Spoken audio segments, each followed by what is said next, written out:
it. Comment who y'all want to talk about first, because there's no order with this. That's what the recap is for. With us, it's just the open discussion. So comment who y'all want to talk about the most, and then we'll, we'll take that person and we'll break down what they did this week, because everybody messed up in a different kind of way. Let's talk about Kato playing both ends and the middle. Hey, we know not B Mickey, but Kato, she's an opportunist. Whoever's giving her the best chance to survive, that's who she's going to be rocking with. Hey, Rod. What up, man? Them Falcons today, what they do? They win? All right. We can go ahead and get started. Y'all said y'all wanted to talk about Kato and B Mick.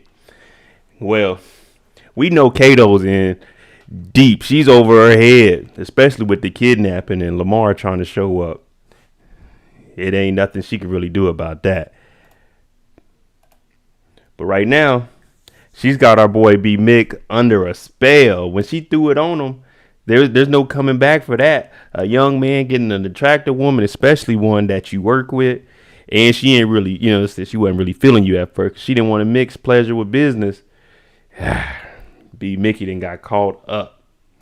Now I remember being young, just like B Mick. I mean, I ain't get played like that, but you know what I'm saying. We all been there before.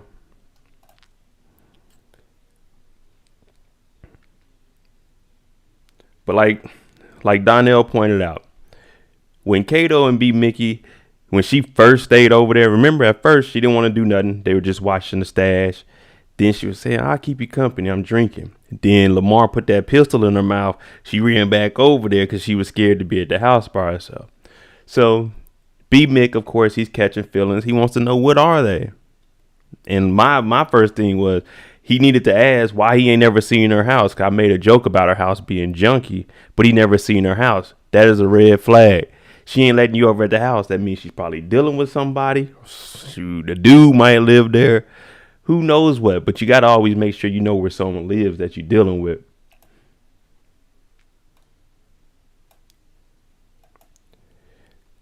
Now he's laying up with her and he's polishing the gun.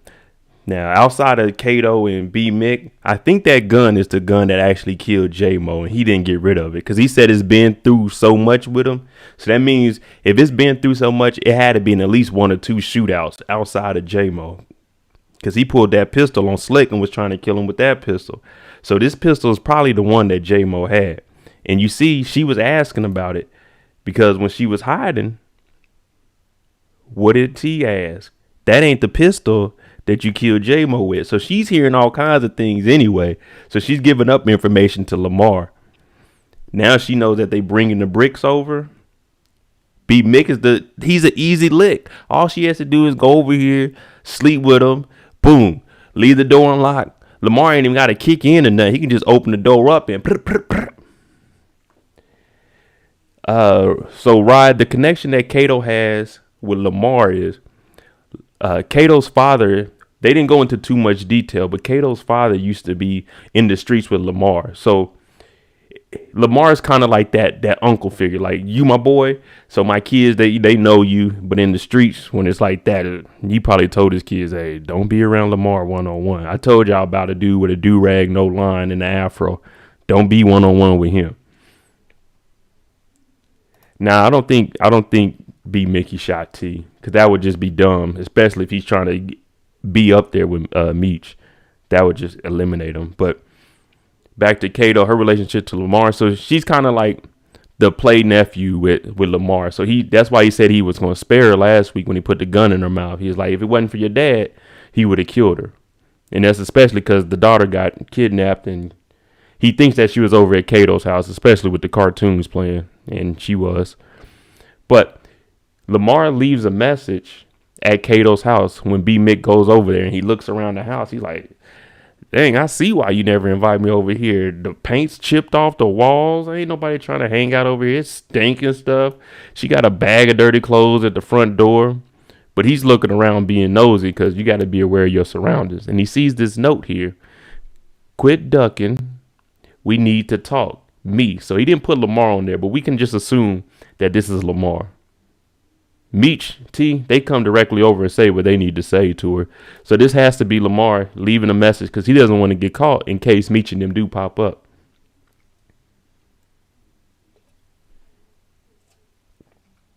So it's how dumb he is to be still holding on to that murder weapon. B. Mick is a liar and the truth not in him. Take out T.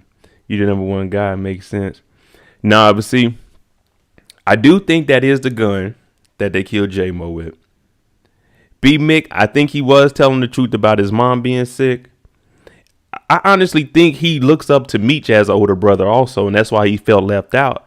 Saying, hey, Meech, y'all doing all this stuff. I was looking out for my mom, but I'm supposed to be your boy. You supposed to put me on. He thinks it's the big three. He thinks it's D-Wade, LeBron, and Bosh. But in reality, just like it was D-Wade and LeBron and then Bosh was on the team, that's how it is. B. Mick is just Bosh. Ain't nobody come to see him. But if it came out that B. Mick was the one to shoot T, that would be all bad because Meech is going to have to get rid of him at that point. You won't be the number one guy if you take out T. That's just plain and simple because now everybody's going to have to come after you because they're not getting no work from you. You don't even have a connect. What you're doing is getting all your work from T and Meech. So that would be dumb.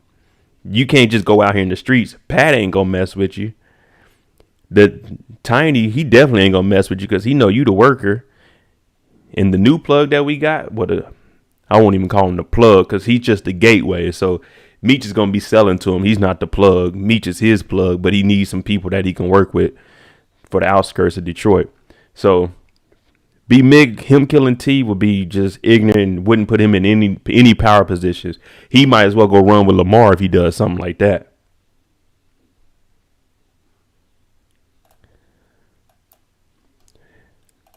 Now back to these two lovebirds.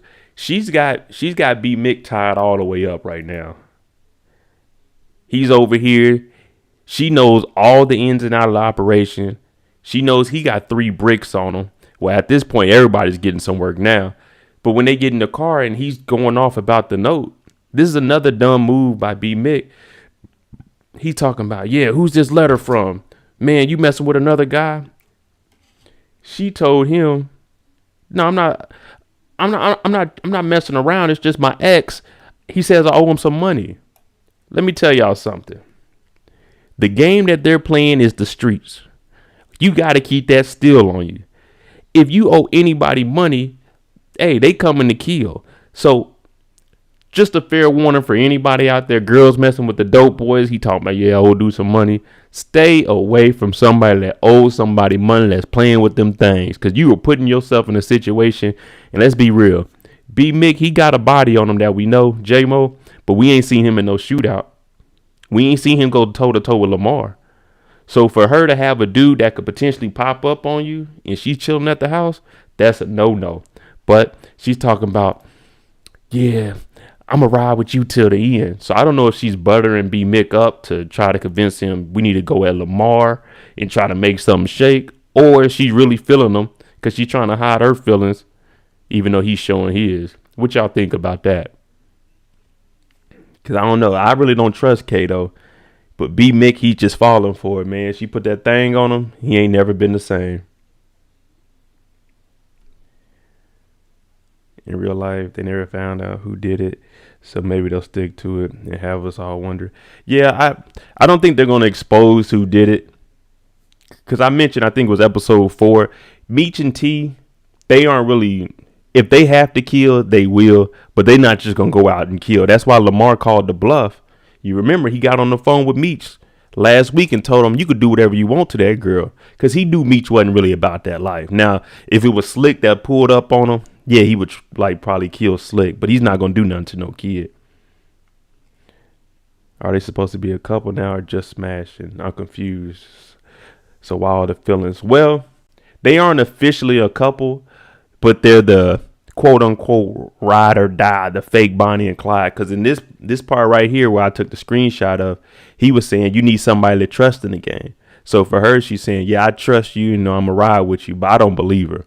Because even when after they broke up the 50 boys and they became the family, you heard T. What T say? He's like, man, Are they smashing? Right here. T was like, Meech, Mickey don't need that work. And then they looked over and he was like, you think they smashing? Because they were too close to each other. They giving it all away in front of everybody. Yeah, she's definitely using them.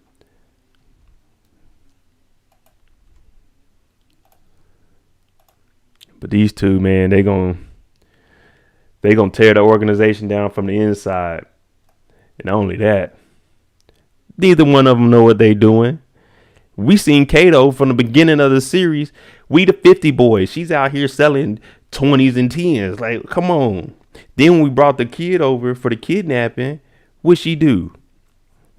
I don't think we should have her here. You think this is a smart idea? And Meech had to put her in her place. You were just a worker. You don't, hey, why are you even in this conversation? Go play with the kid. So I don't know, man. I don't know what they're going to do with Kato, but they're going to have to get rid of her ASAP. Yo, are they going to mention any of Meech homies in the industry? So as far as Meech in the industry, I don't think that's going to come to like season 2. I don't know how they're going to play it. Are they still going to keep them being, because we heard that they just dropped the 50 boys. So they aren't officially BMF yet, Black Mafia Family. Right now, they're just the family. So I think season 2, they're probably going to keep it with them just being the family and still being young. And then the guy that we've seen in the intro that does the narration that plays Big Meech, he might be in like season 3 where they do get down and, you know, because I don't know if it's real or not, but they were saying Tay Diggs is casted to play Jeezy. I'm like, that's horrible. But if they're going to bring Jeezy in for season 2, then that means they got to be down in Atlanta.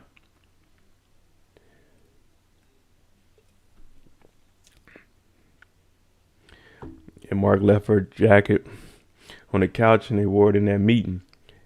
Also, you remember,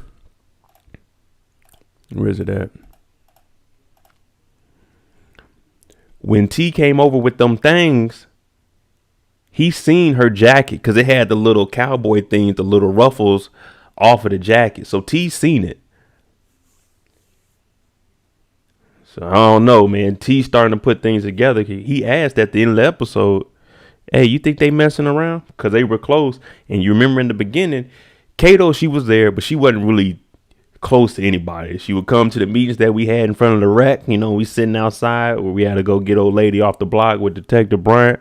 But she wasn't dealing with nobody. So she was a little bit distant. I don't even know how not T, but Kato even got involved with the crew, to be honest with you. Like, who was saying, let's get Kato to join up with us. I guess Eminem not going to be in this season. I'm not sure. Now, they said they're going to use CGI on Eminem to make him look younger. Because at this point, White Boy Rick was young. White Boy Rick, when he was doing his thing, he was like 15, 16 years old. I mean, he was getting all his dope and stuff from the feds. But he was really moving that stuff. He was just young. So I don't know how they going to do it. But, I mean, after one episode, they got approved for a season 2. So I'm like, damn, if they doing that good, it ain't no telling. Let's get back. Let's take it back. The opening scene with Uncle Lamar. Meech pulls up on the kids. They talking to him. Now, if you remember, the little kid that he's talking to on the bike is actually one of the workers that work with Kato that got robbed by Lamar later on in the episode. So he's out there. He's trying to get Meech to buy him some 40s and stuff. Yo, are any of the other characters besides Meech and his little bro still alive? Kato is still alive. B Mickey is still alive. His name is like D Mix. Pat is still alive. His real name is Ed. T just got out of prison. Meech is alive, of course. I think Lucille might be alive. And I know their sister, Nicole, is still alive. So it's a few of them alive that are in this show.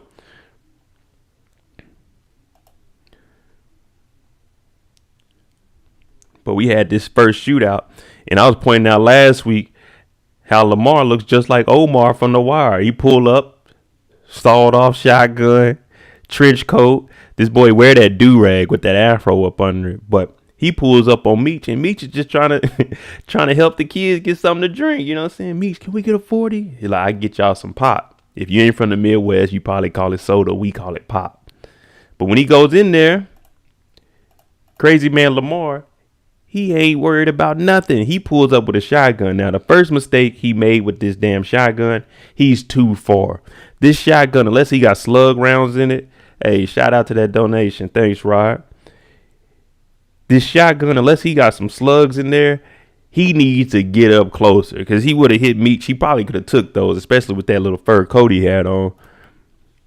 But he hits him, and then he runs off. At this point, he ain't even aiming. He just shooting sideways. Pew, pew. Missing everything.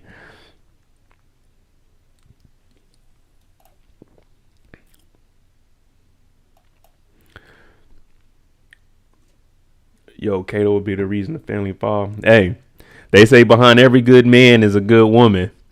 Behind almost every fall of a man, the downfall is a woman also. So Kato could be the reason that everything falls. But I didn't get to see who this older gentleman was that came out and actually helped Meech, because Meech hopped behind that car. I told y'all, what I tell y'all, at this point, Meech and T, they ain't killers like that. Because if they was a real killer, when he seen Lamar, he would have dropped that bag and got the baka. But hell no, he dropped that drink and he went behind the car. And then at the end, we got you got Lamar running off. Meech is getting up like, yeah, man, you better run. Yeah, you wasn't doing none of that when he pulled up. Now I'm Team Meech. I'm just saying, like, hey, if you're gonna be in these streets, you got to be prepared at all times. But if Meech has hired goons, why is Lamar able to even pull a gun before they fire back? See, that's the thing. He came around the corner, and when you really think about it, yeah, I know he's a guard. I'm saying we didn't never get like a name or nothing from him. You know what I'm saying? We know who Saki is. We know who Spoon is. I call him Big Boy. But he came around the corner.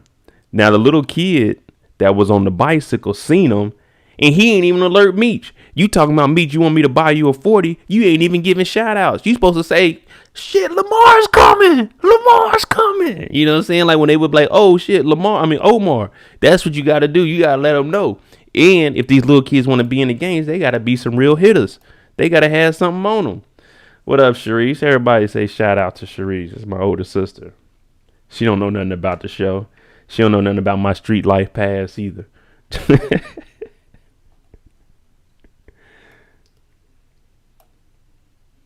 I bet you very next episode, Meech finds out Lady aka Kato is a snake. I don't know when they're gonna find out that Kato is a snake. I think they might. I know in the trailer, once we get towards the end of the stream, we'll talk about episode 7 and break down like the trailer and stuff. But I think Big Mick is gonna be the first one to find out anything about Kato doing some wrongdoing.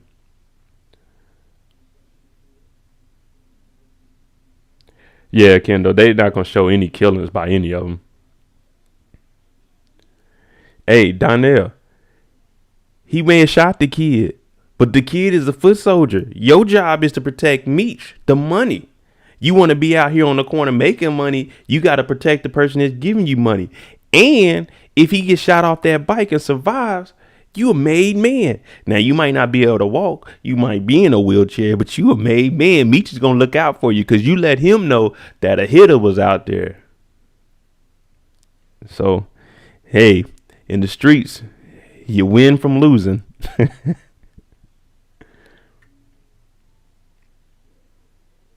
Maybe they wanted to catch Lamar off guard because warning him would have shot immediately. Yeah. As of right now, we have 2 seasons. They confirmed season 2. I'm pretty sure by the end of this, they're going to say, man, go ahead and give us season 3. And that'll lock us up to the end of next year, especially with all the other books coming out, because they dropping them back to back. Right when this is over with, book 2 comes back out for season 3. Then we're going to jump into Tommy, his first season for book 4. So it's going to be a lot of stuff. And then Raising Kanan, book 3 is going to come out after that. And then BMF is probably going to drop in the spring or like early summer. So it ain't no telling.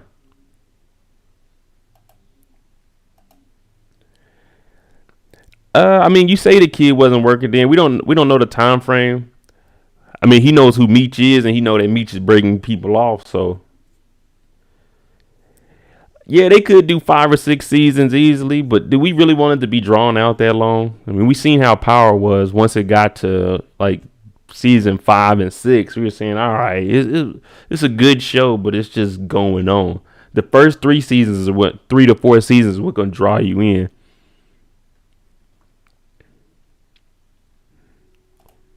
But with all that shooting, we gonna be real. Lamar ain't hit nothing. You had workers out here. They just, pow, oh, shit. Is that Lamar? Yeah, that do-rag. He the only person in the D that wear a do-rag 24/7.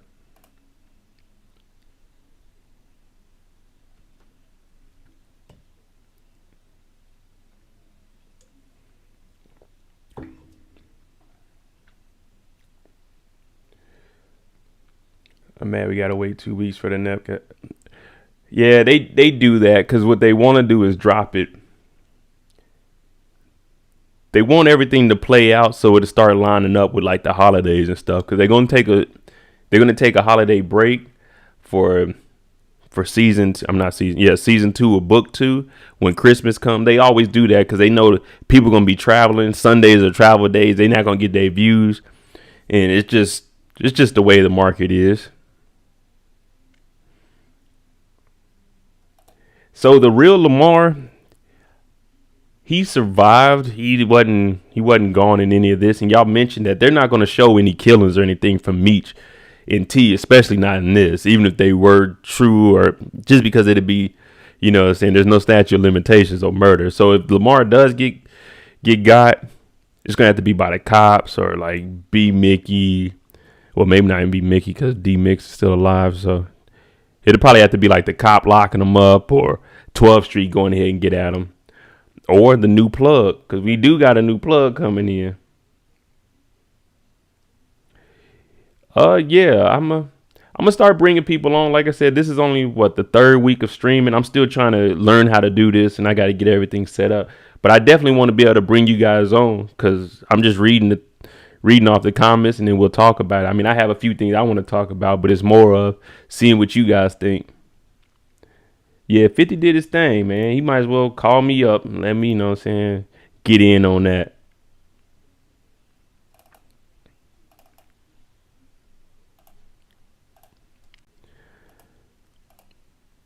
Of course, right after the shooting, Meech pulls up on his brother like nothing happened. Clean as hell, got his chains on still. But they want to talk about what they're going to do with the business. Now, one thing I can say is, and I know, man, it's just me just being me. I don't remember them having these refrigerators where you get ice from them back in the 80s and 90s. I don't remember those hitting till like mid 90s, especially this. This is like a Whirlpool. Whirlpool wasn't popping like that, especially back in the 80s when my young bulls was running the streets. But they got ice in the house. Maybe it was. Maybe there were refrigerators like this. It's just my parents, we ain't had that kind of money. Sharice, if you still in here, we ain't had that kind of bread growing up. We had a regular refrigerator, and then we had a deep freezer down in the basement that had all kinds of ice in it. Like, can't even put nothing in there. But we had a freezer.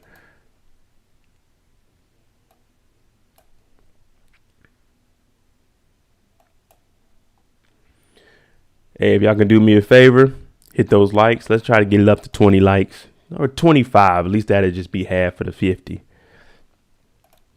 But T and Meech, they meet back up after almost getting splattered in front of the corner store. And what they're doing here is T is talking about he wants to go ahead and start expanding and making things happen. But Meech isn't thinking like that. Meech is saying, if we can wholesale, we got a new plug coming in. You know what I'm saying? Tiny hooked me up with his cousin. Now I met him. You know what I'm saying? And I'm trying to make that happen because he's the gateway, meaning he has outside sources that, boom, I could sell it to you. You could bring me back some stuff. Now we know that the 50 boys at this point, T has started splitting up work. because that's what he's trying to do. He's trying to get all the work, and he's trying to split it up and give it to the crews and let them sell everything. This way that they're not on the streets and they'll have people working for them. But that's not what Meech wants to do. Meech just wants to get them keys, take them keys. Here you go. Make it happen. Bring me back some bread. Now, we got some workers out there, Kato, Saki, and everybody. They got their corners and stuff. Cool. But the first episode, Meech even went in there and told J-Mo and them, let's work together. Let's get this bread. And that'll be the easiest thing. There'll be no beefing. So he wants to do it on a large scale. T is thinking, let's divvy things out. Yo, how's everybody gets hit but Meech? Hey, man, Meech the star. You ain't hitting Meech. Yeah, they had them. My grandma had one. What up, AB? You think the parents tripping about the situation? Yeah, we're going to get on to them parents and hating ass Charles. Man, the parents, they know. If you seen the end of episode 4, so, I mean, that ties in with this. Those bricks that they got right here on the table, well, Mama Lucille seen those last week. That was the last thing we seen. She came in the room.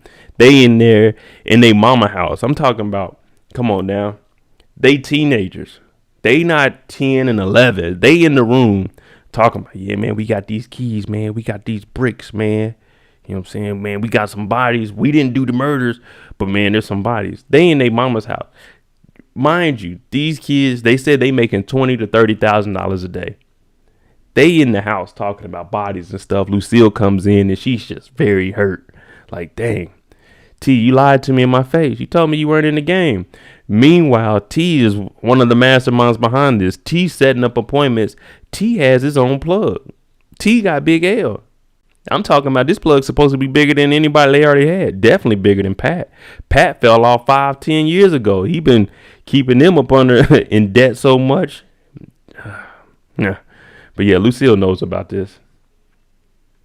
Oh, what up, Alicia? From the D. Okay. But Meech goes up and meets with Q. Now, Q, he's just, just giving a feel out. This record store that they're in is actually a store that Meech and T bought because they needed a place to hang out. And it also makes, it makes sense. Get you some property. If y'all want to learn anything about property, the Rob Barner guy in here, Rob Barner, go to his YouTube channel. He, he does a lot of investments. But this record store is theirs. So what Q is doing is he's looking through the records and he's like, oh, y'all got a lot of stuff in here. And what they're doing right now, they're just talking in code, just in case anyone's paying attention. And Meech is using the records as a reference. So just picture each one of these records is a brick. You want it, we got it. If you don't, if you want it and we don't have it, I can go get it. You know what I'm saying? Who you want? You want that? Okay. That need a bake? Okay. We can go get that. You want the Temptations? We can go get that. Just let me know what you want and we'll accommodate you. Meaning, hey, I'm out here now. I can make some things happen, Q. We know last time Q said, he heard a few things about him and at this point he doesn't know if he really wants to do business with him. So Meech is looking at it. Man, what's going on here? This meeting was supposed to be setting it up and all right, this is how much I want. Let's make it happen. But that's not what it is. He's just filling them out and seeing. Especially now, you hear all of these rappers and stuff getting caught up in these RICOs on wiretaps and stuff. That's because the first person to say, I got 10,000 cash, let me buy something off you. They're like, all right, cool. They don't do no kind of like, okay, background checks, none of that. They just say, all right, forget it. But Meech really wants this connect because if he has somebody he can outsource to, we in the game then. We're going to really be making some money. I can drop you off 2 or 3 keys and I know you're going to bring it back. Hey, that's so much easier than me dropping off 1 key, y'all busting it down and then trying to bring me back everything and letting you keep your profit.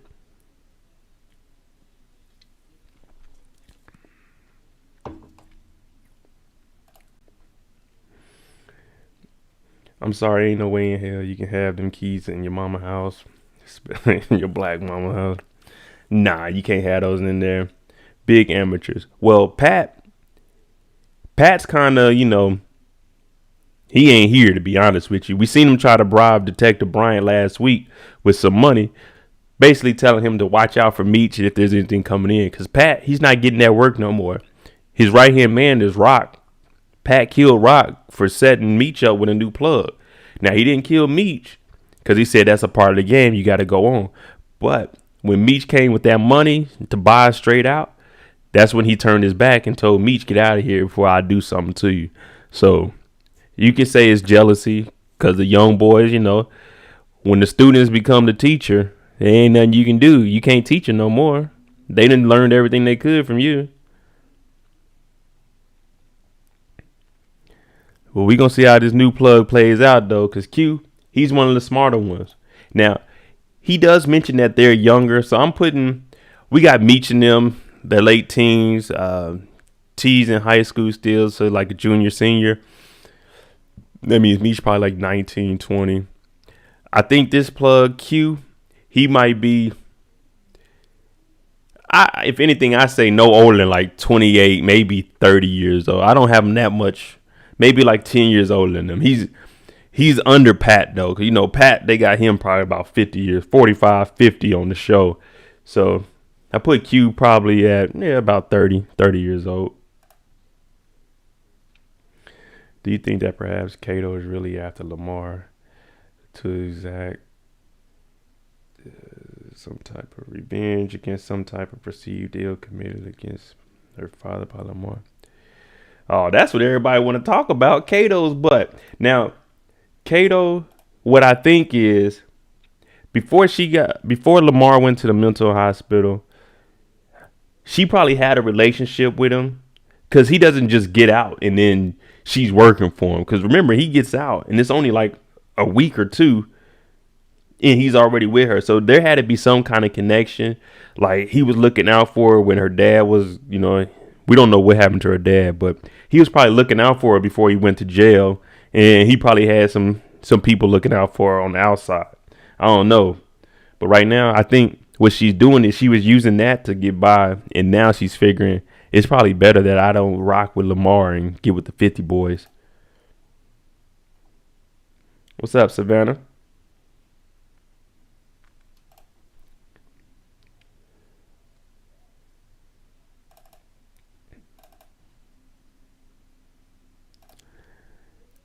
Speaking of Lamar, good old Lamar, he turned his back on the one person that we know was loyal to him. Slick out here getting whooped on. He saved, I think that's Slick's daughter, Zoe, because him and Mo, their relationship is cool, but he did a lot to try to get her out of there. I mean, he got his ass whooped, and he didn't say anything about nothing at first until he actually seen the girl in the car.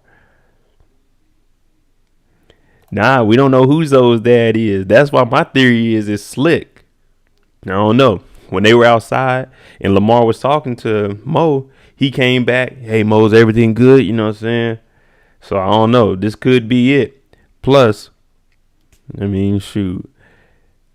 Back when Zoe was born, we can't forget Slick was on top of the game before Lamar went in. Slick was actually running the game. He just joined 12th Street because his work stopped. Yeah, Lamar's super crazy. And that's what I say. He turned his back on the one guy that actually messed with him, was looking out for him. But 12th Street, they not playing with Lamar's ass. He came back out here, and they don't like how he's running things. But this right here where I paused it, this just shows how crazy Lamar is. With a gun to his face, 12th Street. It's just Tiny. Remember, Tiny choked him out. He choked Tiny out. And he told Tiny, with that gun, I ain't scared of that. You want me to choke you out again? So if someone has a pistol to your face and you talking about you want me to choke you out again, you got to be either brave or insane. And I'm going with insane because I'm like, all right, you got it, Tiny. You got it, Tiny. I ain't, you know what I'm saying? My bad. I was tripping. We're going to run 12 a little bit different, fellas. We're not going to be as aggressive in these streets. Yeah, he was stuttering about the situation because Meech told Slick, you got two options. One, you take the kid back and you deal with Lamar, or two, you go back and deal with Lamar and we kill Zoe. So, he was nervous. And also why he was nervous is because he knows Lamar cares about Zoe, but at the end of the day, Lamar cares about the stash, that money, and the drugs. Slick gave all that up.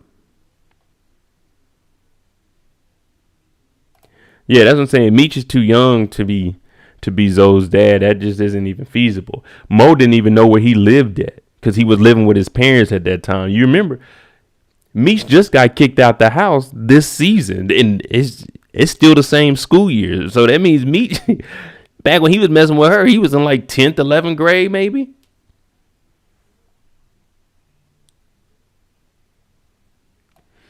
Yeah, Slick did run in that house to pack.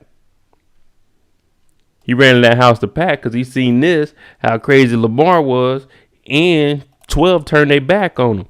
So since 12th Street turned their back on Lamar, Slick is his right hand man. So he's like, hey, Lamar, just chill. Because Tiny has everybody with him. At the end of the day, green. That's what it's all about. Making money. And Tiny understands everything that Meech is saying. Like, Meech got to work right now. If we just 12th Street works with 50 boys, we won't have any issues. Lamar, you're running around creating a war all over a female because you wanted to do something stupid. Now all of us are into some nonsense. But as far as Tiny and Meech go, hey, 12th Street good because who's Lamar getting his work from? The only work that 12th Street had was what they stole from Meech. But Meech took it back. So they don't have anything except for what Tiny's bringing that he just got from from Meech. But even then, he's not bringing it back to 12. He's taking it to his cousin Q because that's what he said. I got some outside sources to make it happen. So 12th Street's really going to dry up. And with Lamar running rampant like this, not only is he into it with Meech, he's probably going to get into it with other people. And he going to make the block hot. We seen what he did this morning. He came and shot up a grocery store. So it's like, hey, Lamar, bro, there's a whole task force out there looking for us, and you wilding out. You're not going to be hard to find with this damn trench coat on and a shotgun.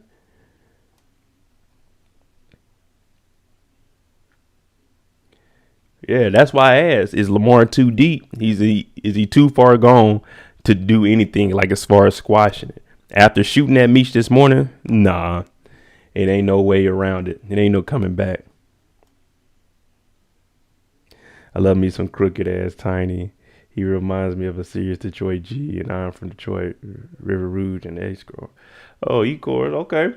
So you know about these streets. You over here, EH, don't let me find out you messing with Detective Brian. You over there talking to Detective Brian and on this stream over here trying to get Mo locked up because I'm over here breaking down the code.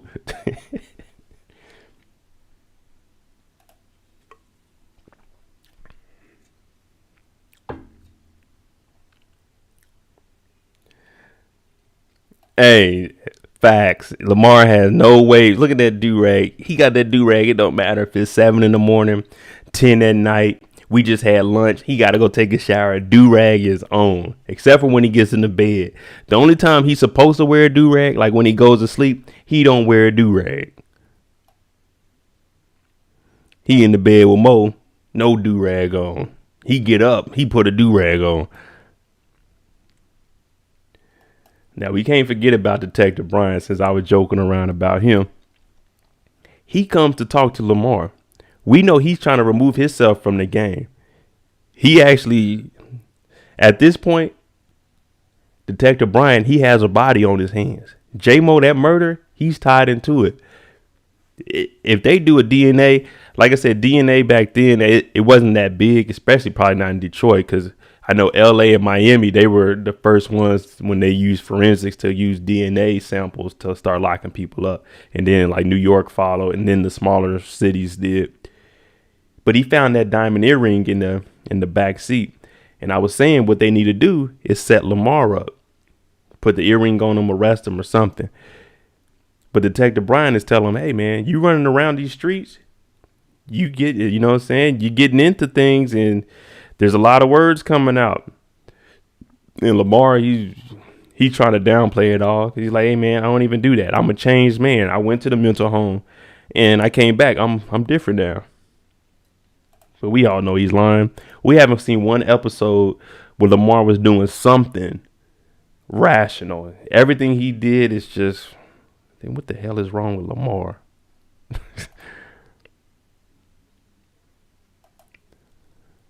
So Detective Bryant, just to let Lamar know what kind of meeting this is. This isn't a buddy meeting. Assume the position. Put your hands on the hood. And he's telling them, if I got to come back out here, because I still need to figure out where's J-Mo at. You out here running 12. Where's J-Mo at? And Lamar, he's just thinking like, man, when he get done talking to me, I'm going to go find Meech. I'm not worried about nothing that Detective Bryant is talking about. Lamar can't dress to save his life, but he can sing. Yeah, Lamar, he was in that house singing. Free Big Meech, I hear you, Riller.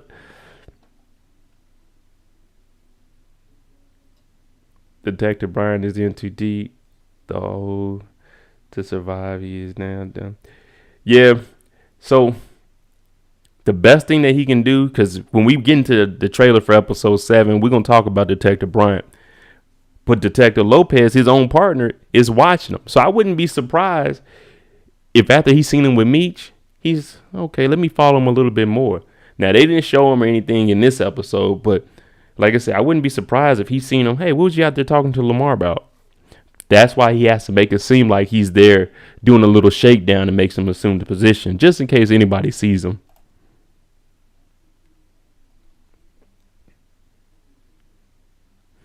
I think the sister gonna ID Lamar, but somehow it's gonna bring T and Meech into it. Yeah, I think Nicole is gonna be one of the missing pieces, since she is part of executive producer. She's gonna have something to do with the show. Now, she's a kid, people, so can't say, oh man, she's a snitch. She's doing exactly what she's supposed to do. She's a civilian and she's a child, so. And this ain't snitching. She just got to do what she got to do. This would actually help her brothers, to be honest with you.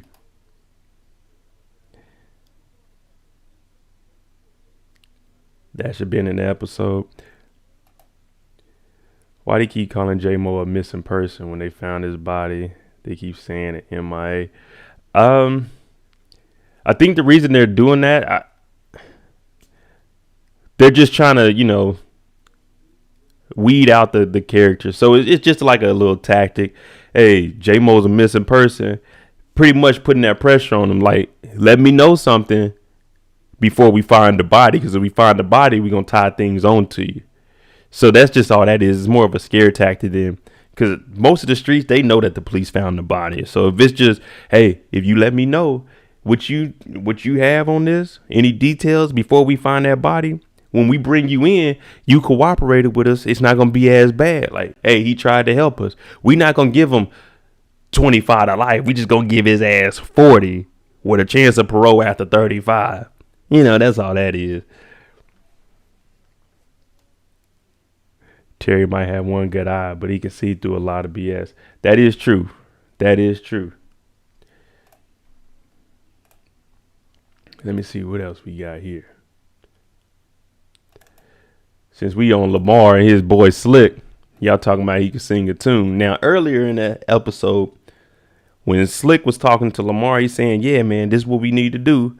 We need to get out here. We need to make things happen. We shouldn't just be rushing out there. You know what I'm saying? You can turn off somebody's electricity. Hey, you can light a candle, turn off the heat. You can give somebody a blanket. But what he's saying is, let's make the right decisions so when we go and meet, we can cut his water off. Without water, you can't drink. You can't wash your ass. You can't do anything without water. We know you're very limited in life. So he's telling Lamar, this is really him trying to give himself an escape plan. Like, Lamar, chill. The block is hot, but let's make a plan to go ahead and get rid of Meech. And why don't you go ahead and try to get Mo back? Because he knows Mo is probably one of the only things that calms him down. Mo and Zoe. And Mo locked him out the house. So he's done over there. She don't want to deal with him or with Meech. Now, mind you, Meech was just in high school a little bit ago. So that means Mo was messing with an underage person. But that's how they was doing in the 80s. It's neither here or there. Especially if she got a 12-year-old. That means she probably she had 12-year-old, 22 to be 10. So So she got to be at least 26, 27 maybe. That's saying if she had the kid at like 15. So she was probably like 24 messing with Meech. She was like 16, 17 years old. I don't know. Maybe I'm thinking it too much. As of right now, Scarface, B. Mickey hasn't found out about her secret. We kind of went over that earlier. The only thing he knows right now is that the note that was left was a note by one of her exes saying that she owes money. So he doesn't know anything else besides it's an ex. He doesn't even know that that's Lamar that's actually giving her the letters.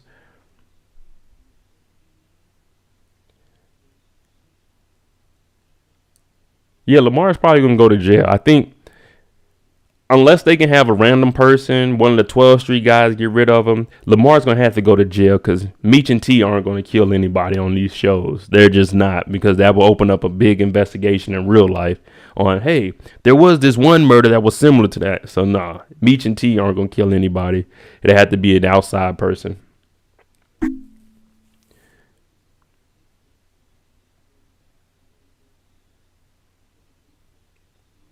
Oh, that...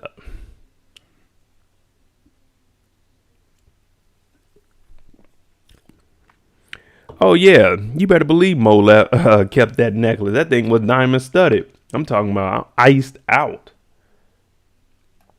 Ain't no way she giving that back.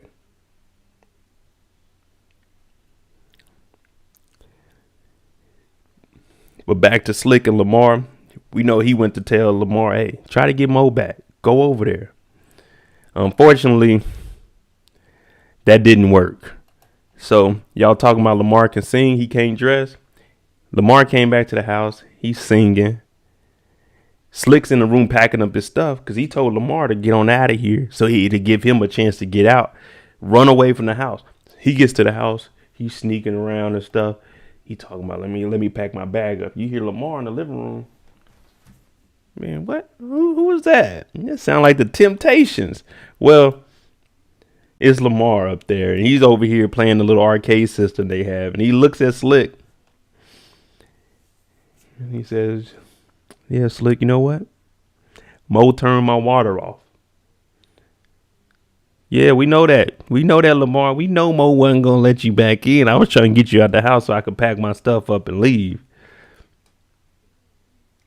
And at this point, he kind of knew exactly what Slick was doing. Okay, Slick, you ain't here packing. You tried to get me out the house. You ain't in these streets looking for them light-skinned mother alphas. Ooh-wee. Yeah, well, that didn't end too well for our boy Slick. And I rock with Slick.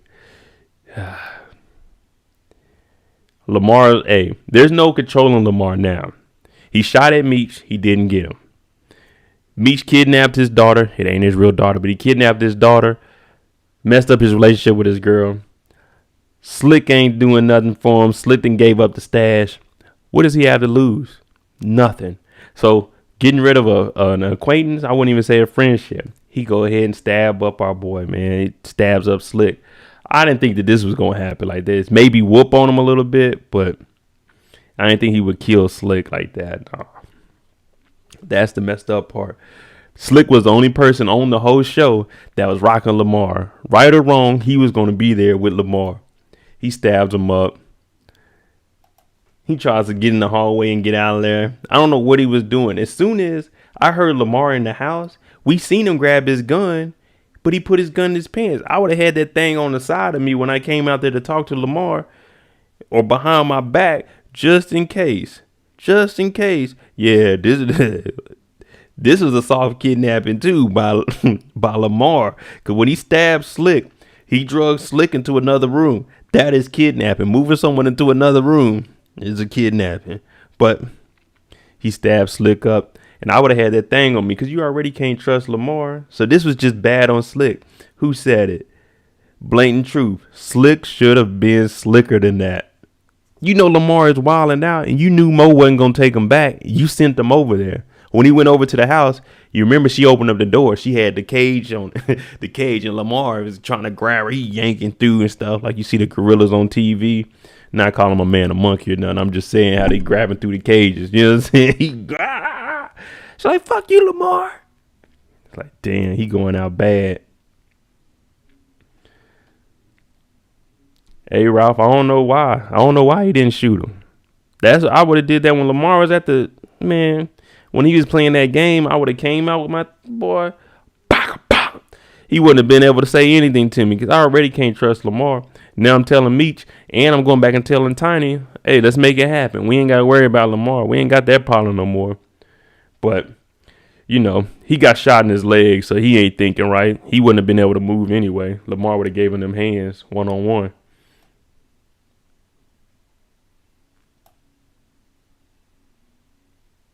Yeah, Kendall. When he went in that room, he honestly shouldn't even have packed anything. He didn't do nothing but throw some BS in there. And then this is just how crazy Lamar is. When he gets done stabbing him up, he lets him just bleed out in front of him on the floor. He sits in the chair. He's just, oh, man. Yeah, I know how y'all are after y'all eat Thanksgiving.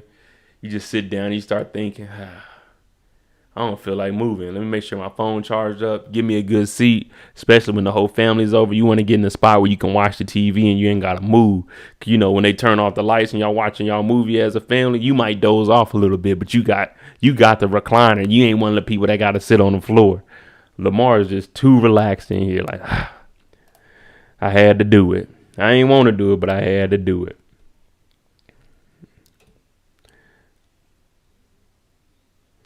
All right, we up to 94 viewers. Let's try to get these likes up to 40. Come on, y'all. We can hit 50, but at least let's get 40 likes. Hit those likes for me, please.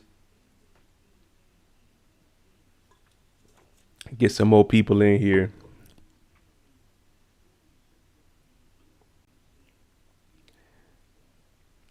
Yeah, Faith. I think Slicky is the dad.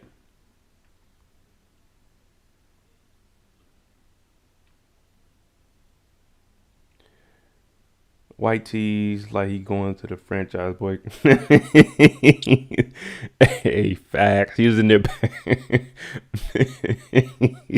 He was in there packing some bull. Like, bruh, I think he threw like a candle or something in the bag too. Like a candle. I'm like, hey, bro, you ain't getting all this stuff that you getting. It's probably like $5-10, bro. Man, if you don't get out this house.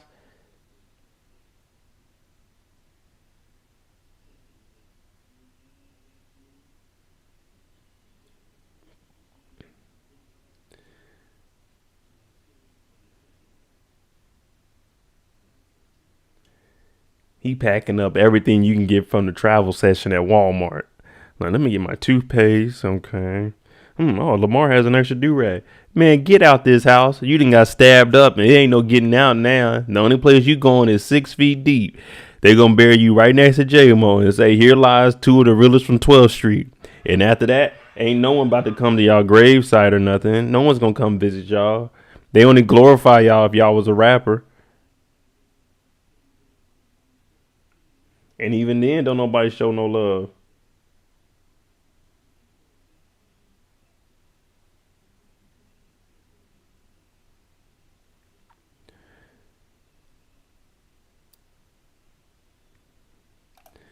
Oh man. So Brooke, he didn't bury him in the sofa. It was on the back of the sofa at Tiny's house. Cause Tiny was sitting on the sofa. He was sitting on the back with he had like a little blanket on him. So yeah, I want to know how did he drive? Cause Slick kind of tall. Slick about 6'2", 6'3". He drug him all the way over to Tiny's house. Tiny thought he was about to get it in. What is Big L going to do with the body? What body does Big L have? We ain't seen Big L. Big L is the lady. She's the plug.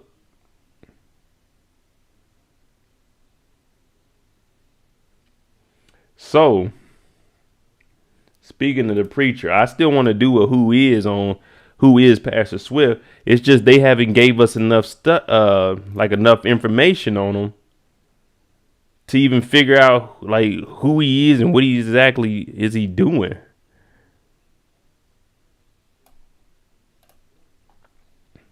But Pastor Swift, that is a good one there. We gotta.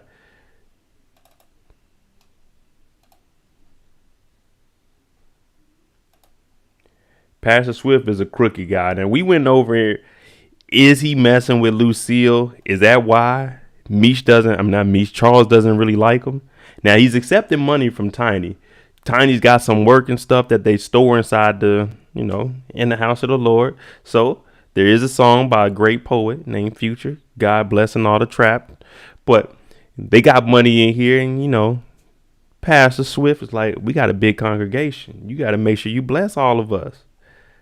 So he's taking money from Tiny, but Tiny is smart, hide it in the church. It's less likely for people to break in, and it's less likely that people are going to assume that you got that work in there. But with Pastor Swift, anybody on the street can tell, hey, Pastor Swift, you smell like some of that ganja. My young brother, that is the Lord. Like, nah, Swift. So Swift is a little crooked. And you seen him, he kind of disrespected Charles when Charles pulled up with the groceries that they were donating, even though they don't have money or food in their own refrigerator at the house. Charles brought food to the church. And Swift just got like $200 from Tiny. He gave him $5 and said, hey, man, that's all I got, brother. Like, dang, man. Charles said, hey, man, I'm not a worker. I'm not here dropping off a grocery list. I'm here.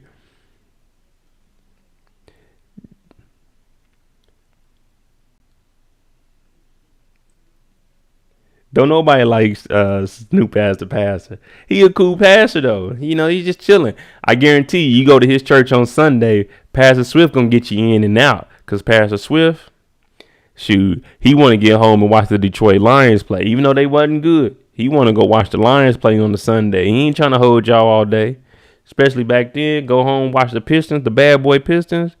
Yeah, Michigan State. Yeah. So Pastor Swift, he a good guy. He just a little crooked. And I think that's because, hey, man, when you part of the streets like this, he may be a reformed gangster. Swift may have been in the streets. We seen the relationship between him and Brian. When they talk to each other, Brian talked to him like, hey, I know who you were before you became a pastor. And told him to get out the way unless you want me to bring your congregation down. This is when they were talking about interrogating Meech about J-Mo's body coming up. So Swift, he was probably in the streets. He probably know Pat too. They probably all grew up with each other because unless you moved up to Detroit to work in the factories, people weren't migrating to Detroit. The Great Migration was over to Chicago. So if you were in Detroit, you were in Detroit. That's because you were from Detroit. So Swift, he been in these streets. He know what's going on. Benevolent offer, my brother.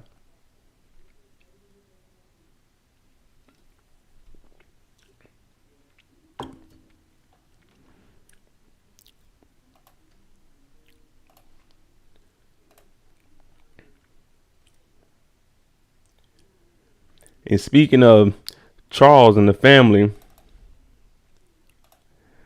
Charles, we know he's always going to have something that he wants to say with the family. Even though he moved out the house, he don't live there no more. He still wants, hey, man, it's my boys. I want to make sure everything is good. You know what I'm saying? Let's make it happen. Where that $25,000 at? Now, Karen, the lawyer, this is Swift's daughter. I mean, not daughter, niece.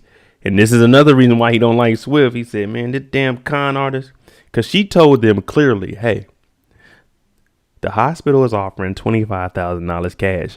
Mind you, $25,000 back then is probably about $70 now. They're going to give $25,000 to settle outside of court. If not, you're going to take it to court. And she's saying, I'm not trying to hustle you guys. You just didn't accept the offer. I don't get paid until you get paid. Now he's talking about, oh man, I knew Pastor Swift's crooked ass, his crooked niece. So for him, he's looking at it like she's playing him. But in reality, she told you what it was. I did see someone say, why didn't she follow up with him? She probably doesn't want to deal with him. She's been talking to Charles. She could have called Lucille, but she's been talking to Charles. And every time she talks to him, he's just disrespectful. Charles is like that with everybody, man. You can't even talk to this guy. He's like, man, we need that $25,000. We could put T and man, we can get T and send them down south. Well, that offer is off the table, sir. It ain't coming back. $25,000. Y'all gonna have to get another lawyer. Cause I was doing this pro bono. Unless we won, then I'm gonna have to take me a little cut. At $25,000, I'm gonna need like $3,000-$4,000. But you're going to have to find your new lawyer because I quit. And Lucille, she's upset because she wants to right what was wrong with her family. Charles blew it again, though.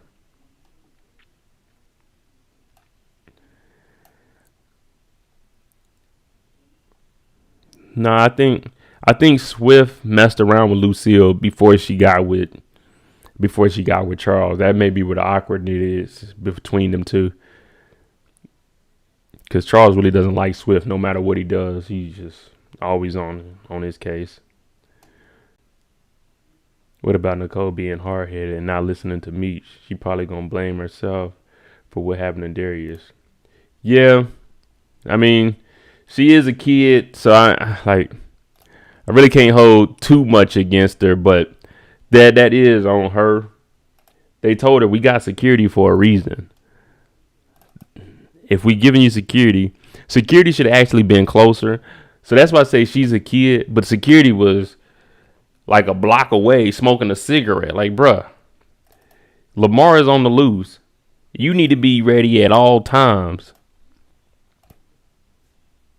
He back there smoking a cigarette, trying to run over there and catch up, all out of breath. Darius and got shanked up by Lamar.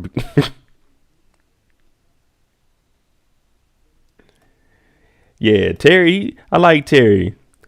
If you watch All Americans on Monday, that's why he left All American last season, was to come film BMF. And he's back on All American now because, of course, the filming for BMF is done. But yeah, so Darnell took some of the football season off and came over here, became Terry and started slinging some rocks. And then he got out the game and went back to playing high school. But I don't like those. I'm not going to mix those two shows together. Yeah, T makes $25K a day.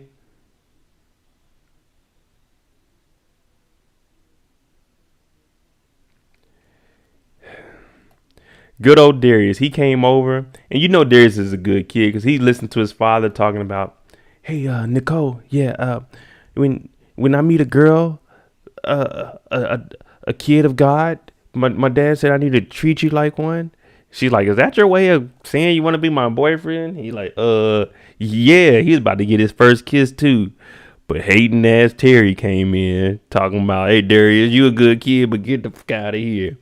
That's to all my brothers out here. When you were younger and y'all were messing with girls and stuff and they had an older brother, that was like one of the worst feelings. Like, dang, he popped up, man. What he gonna do? Because most of them, they be cool, but then some of them, they be trying to be bullies and stuff. But he came over and told Darius to get up out of there. Darius looking like a little Obama. Yeah, well.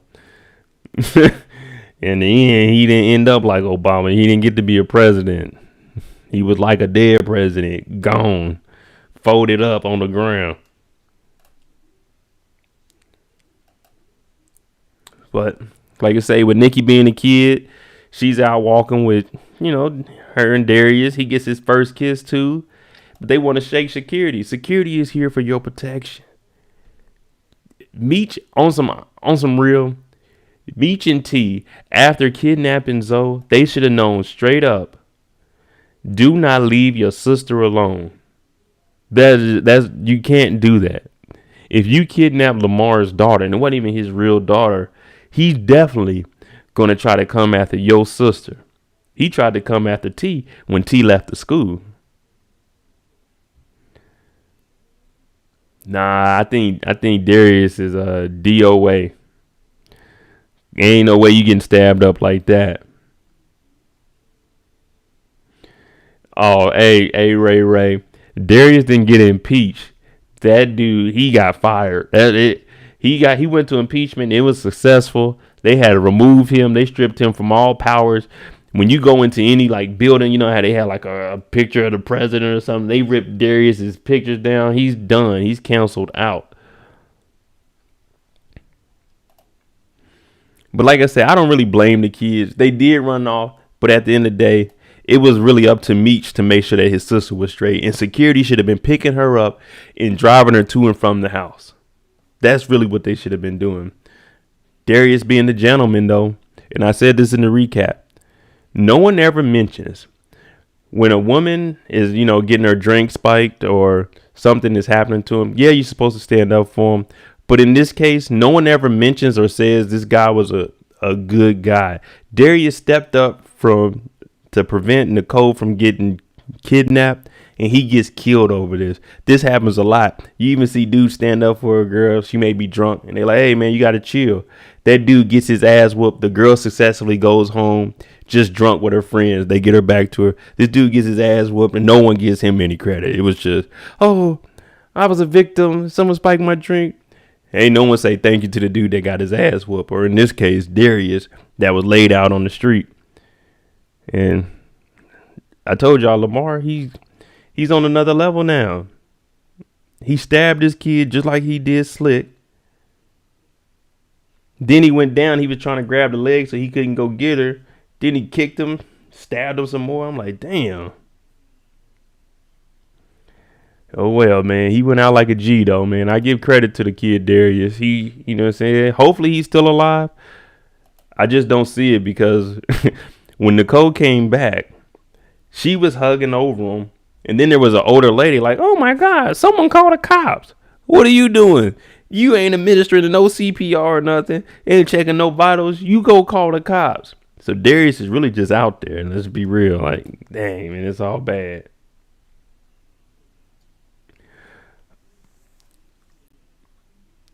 Meech was too much and stupid and ducking a lot. Terry stood tall in every situation. Remember when they was at Foot Locker?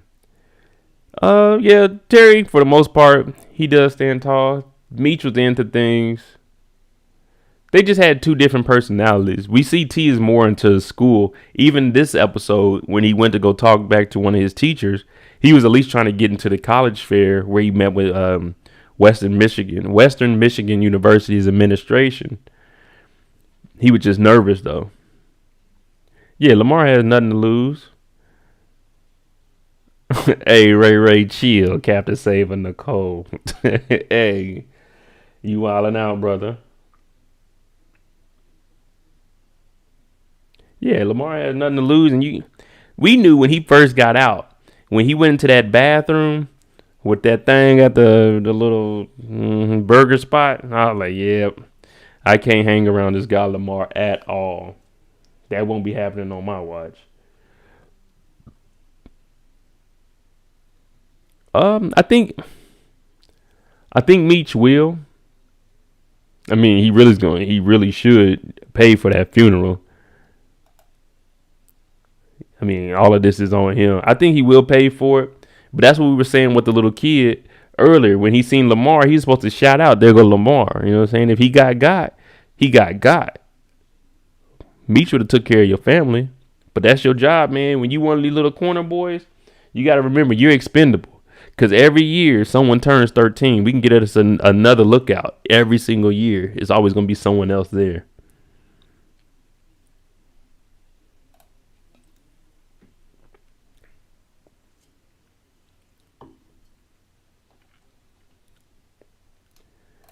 Oh, brother. R.I.P. to Darius, man. We lost a good one. We lost Slick this episode, too. Man. I don't want to die young, so I ride with one.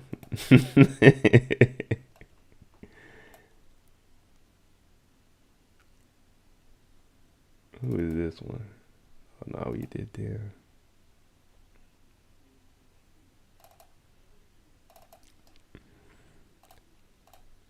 So I think it was somebody was asking, I think AB, does the mom and the parents know about the whole situation? Well, yeah, they seen that in episode 4. Well, she found out that T is actually in the game with her brother, and she hasn't left the room. So she just been in here, and Meech been trying to talk to her. That's why Meech went up to the church to get Charles to bring him back to the family to try to talk to his mom. We don't know where Charles has been living. We know it isn't at the house, which is silly. I would have been staying at the house. Even if my wife is mad at me, I don't see how people get kicked out of their beds and have to go sleep on the couch. I'm going to sleep in my bed. We just going to be mad. Yeah, if you want to just be separate, you go sleep on the couch. But I paid for that bed. I'm going to sleep in that bed. Now, he comes back to the house and he's starting to ask the whole family, hey, Meech, what are y'all doing? Why are we in this kind of trouble where y'all telling us we might have to move? Charles ain't trying to move. He built this house with his hands, even though Meech paid for it with his hands in the streets. Lamar playing dangerous game. They messed with his supposed family. Drop him from 12. He has nothing to lose. Nope. Lamar ain't got nothing to lose. Do you think Kato set that up when they left work with Curly? Because it was their idea to leave and get food so Lamar could rob him. I think that was more of a coincidence. At first I was thinking maybe she set it up, but I don't think she would do that just because this is her block and she's going to have to pay that money back. And if she wants to get away from Lamar, she's still going to have to be good with Meech and them. So I think that was just a coincidence. Lamar knew where she'll be at.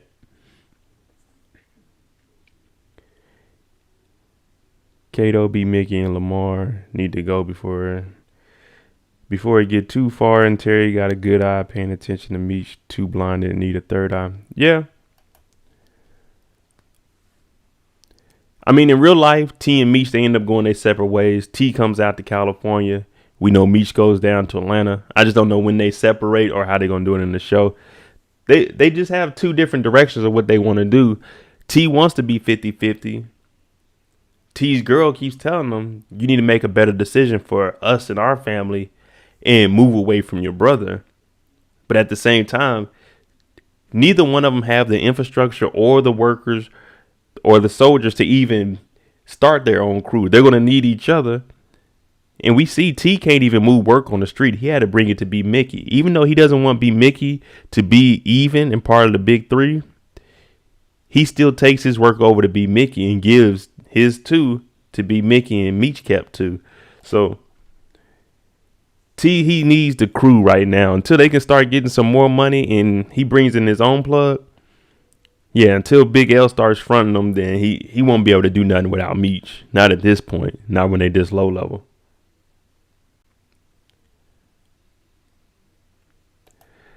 Did Meech bring it down because he was too flashy? Well, big picture, yeah, Meech was extremely flashy, but that's not what brought them down. I mean, you can have the cars, you can have the clothes, the jewelry, the billboards, the music, because when you pumping in music with Jeezy and stuff, what brought them down was wiretaps. They got T on wiretaps, they got Meech on wiretaps. That's what it was. It's from the inside out. It's not really the flash that brought them down. The flash is there, but just like anybody else, you see 50 Cent goes to court and he has all the money. You know what I'm saying? What does he do? File bankruptcy. He goes to court. He just showed $1 million cash. What does he tell the judge? Oh, this is prop money. I don't have no money. All this jewelry is fake. So you can account for that. Oh, those cars we got, they were rented. You know what I'm saying? So being too flashy, I can go to the store, buy me 2 Rolexes. So next week we be on here, I'd be flexing. And then I'm going to take them back on Monday. So if the Fed's like, man, where you get that from? Oh, man, that was just rented.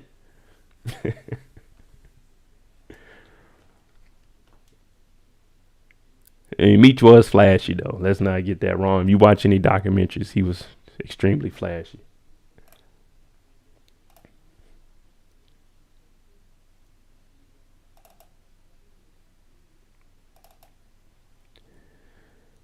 Then we got Meech meeting Q again. Now, he talks to Tiny and he tells Tiny, your cousin was supposed to, you know what I'm saying? He's supposed to hook me up. He's supposed to buy some work from me. But we know Q was just using that as a test to see as far as what Meech is doing and how he's running his operation. So when he meets up with Tiny, they go shoot some dice. You know, now we starting to see who got some bread around here. They come in, Meech out here hitting them. 6, what that is? 6? Okay. He like, what we going for? What's that next roll for? Q talking about 5. Meech saying 500? No, Meech. We do thousands around here, 5,000. So now this is Meech's chance. Y'all were asking, is he too flashy? This is Meech's chance to show I got some weight in the game. So he opens up the duffel bag. He pull out 20, 30,000 cash, drops it on the table. Like, what we talking about, fellas? What we talking 5,000? That's what we hey, y'all playing with little 5,000. That little money to Meech. So Meech is showing Q, hey, I'm getting some money out here. And that catches Q's attention. So once he actually, you know what I'm saying, he sees Meech is doing things, he's like, hey, man, we can work with that. Yeah, Meech had all that money on him. Meech probably came in there with about, looking in that bag, it's probably about $100K in there. And then with 20, so yeah, it's probably about $100K in there. $2,000 bundles. Probably $5,000 bundles. Yeah, you're doing $5,000 bundles. Yeah, he probably had $100K in there. But this catches Q's attention, and Q's asking him, and I even said it in the little breakdown of the trailer that they showed for this week. He asked him, you trying to take over the world? And we know BMF, with Meech being flashy, BMF, the world is BMF. He was trying to take over the world. He even told T early in the first episode, hey, man, I'm trying to be the king of the world. He's trying to do it bigger than Detroit. But what he mentions to Q is, yeah, you know, I'm trying to take over the world, but I'm trying to start with the D first. So he knows, hey, look, you got those resources I can use, Q. I can bring you that work, and then you can give it to the people that you know, and we can just start branching out like that. So he's trying to build a good bond with Q, because they're going to both need each other. That's just as simple as possible. I mean, as simple as way to put it. If Meech is trying to move the work that he's trying to move and take over Detroit, he's going to have people that he can wholesale to and make sure that they're going to have it. So Q's been in the game, and that's why he keeps calling Meech a young buck. Yeah, so Q says, I heard you robbed your last plug. We know he didn't rob the last plug. He did have a disagreement with Pat. This is what Q's saying, remember? The reason he didn't do business with him at first is because he heard things in the streets. That's just Pat saying, yeah, man, little niggas Meech and them, they think they bigger than me, man. They coming. He probably, you know, throwing some salt on their name, some dirt on it, because he wanted to make it seem like he's still in the game and still holding some weight. But Pat he ain't on top no more. So when Meech came with all that money and stunting on him, he's like, oh, yeah, I'm about to big hate on him. Oh, yeah, don't work with Meech. You know, he stole some money from him. So that's what Pat was hearing. But Meech just breaks it down and says, listen, you know how the streets are. I ain't steal nothing from him. Me and Pat had a disagreement, but I didn't owe him nothing. So whatever debt that I had with Pat, that's clear. That's why I'm here trying to work with you. So he's listening to it, and he agrees. Like, hey, let's come to get this money together. So we're going to see what Q got going on. Because now we got 12th Street. We got Q. Hey, man, the sky's the limit at this point. Especially the crew that you're beefing with the most. If they're on your side, man, you good. Is Q the one that's with Lala? Was that Q? Nah, I think. Well, it might have been. I had to go back and look because that guy was cool with Pat. So Q would have said, I heard you rob Pat if that was him. I don't know. It might be. I don't know. But then, matter of fact, it is because Meech was telling them, yeah, man, I'm meeting with Tiny's cousin. You know, the one you was all goo goo gaga over his girl in the club. So, yeah, it's him.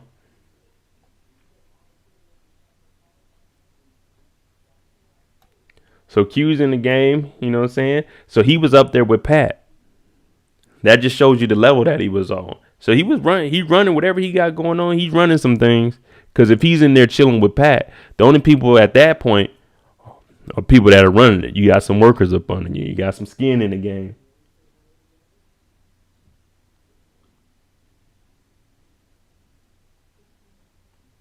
What I do think, though, is going to happen is Meech and Q, they're going to have a good working relationship. And it's going to be hard for T to actually get his up and running with Big L. So they're going to have to either start putting more work in with Q, taking what Big L gives and give it to them. Excuse me. Because, I don't know, Big L talking about we doing wholesale prices straight up front.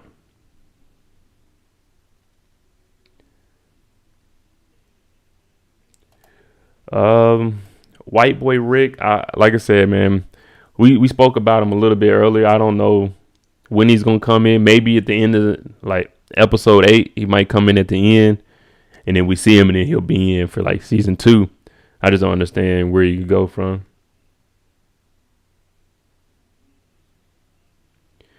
It'd be the killing that make them come after you. Not being flashy per se. Yeah, that's true. As I say, the flashy part ain't really what's gonna get you. I mean, it'll draw some attention, but it's not gonna be what's gonna do you in, unless it's tax evasion, and then yeah, they gonna get your tail in.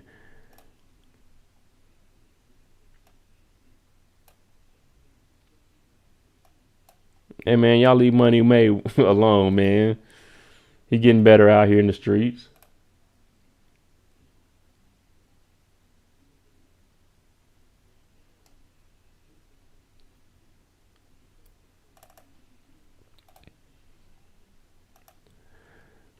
This guy's all y'all need to worry about. Lamar. What do y'all think is gonna happen to him next episode with him out in the streets by himself, no home, not unless he's living in the house that Slick is in.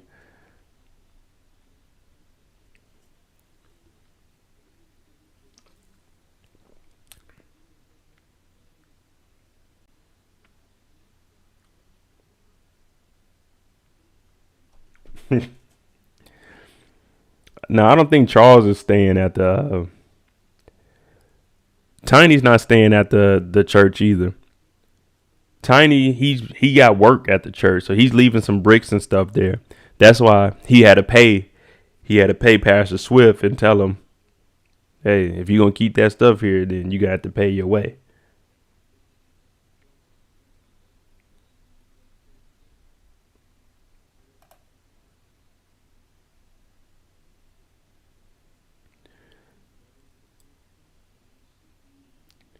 Yeah, my prediction for Lamar moving forward is he's gonna end up being in jail unless somebody, an outside shooter or somebody get him.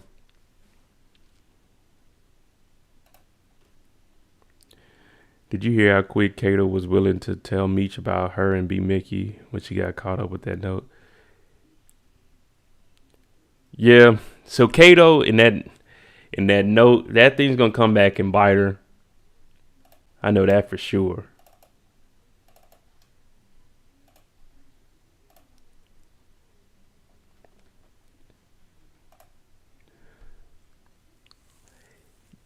Nah.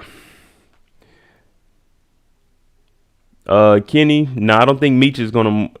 I don't think they're moving to ATL till towards like the end of season 2, maybe season 3. Because you have to remember, at this point, they aren't even BMF yet. They just became. Where's it at? At this point, they just became the family. You remember towards the end of the episode, T is meeting up with the whole crew. And they're sitting around and he's telling them, look, I'm going to change things around. The work that I give y'all go out, y'all make money. We're going to probably want $10,000 back from you. But if you break down what we give you, you can sell it. You'll probably make 15 to 20. Probably not no 20. You probably make like 12.5 to 15,000. So you'll probably make 2,000, maybe 5,000 most to keep for yourself. But you got to bring us back that 5,000. So T is letting everyone know this work is yours. Just bring us back what we want. Everything else is yours. And he's going to be lenient and let them pretty much run everything as their own bosses. Now, what they're doing is they're dropping the 50 boys because you don't have to sell 50s no more. With the work you get, you sell however you need to sell. If I give you a quarter, hey, you know what I'm saying? If you can sell that whole quarter to somebody and bring back our money, you flipped it, cool. You don't have to do 50s no more. But whatever you do, make sure you have our money on time. So now, since they're dropping the 50 boys, which was always a good thing, we all been pointing that out with how flashy everyone is. If we get rid of these identifiers, oh man, what gang are you in? I ain't in no gang. Yeah, you got a 50 boy chain on. You with the 50 boys? Oh yeah, you got me. You hear him say, good, we can get rid of these identifiers. Now the cops won't know if they 50 boys or not, or if they 12, whoever they are. So they're trying to come up with names, and they can't come up with anything at all. Of course, our boy Meech come in, and what does he say? Let's be the family. Because he's been saying he wanted to model everything that they're doing after the mob. You know, everything you've been hearing about, the Italians, that's where the Black Mafia family comes from. But at this point, they're just the family. So We're episode 7 next week. We didn't drop the 50 boys. It's just the family at this point. We're all a family and everybody's eating. So this is giving all of them an opportunity to make some money. And this is even better to keep your workers engaged. It's just like giving somebody a raise. Instead of y'all working on the streets, y'all 50 boys, y'all selling these 50s, y'all might make like $100 a day. I'm giving you an opportunity. Hey, you can move that work. You can make like 5,000 in a week. Pocket it yourself if you out here really getting it. So we're all a family.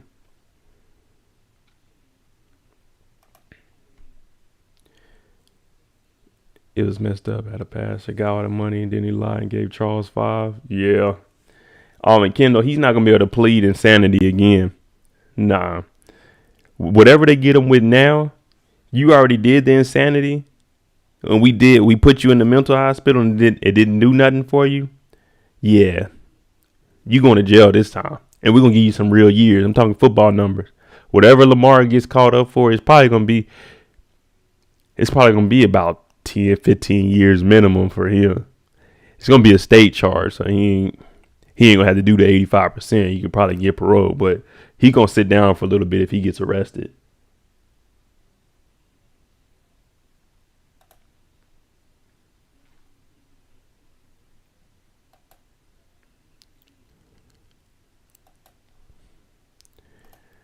Now, I see you talking about B. Mickey finding out about Kato.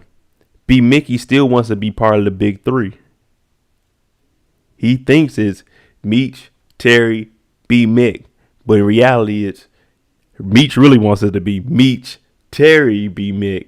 But they got the 50-50. So it's Meech and Terry at the top and B. Mick's up under it. So he's saying, look, let me get that work. I can do my thing, man. Y'all bought this record store without me.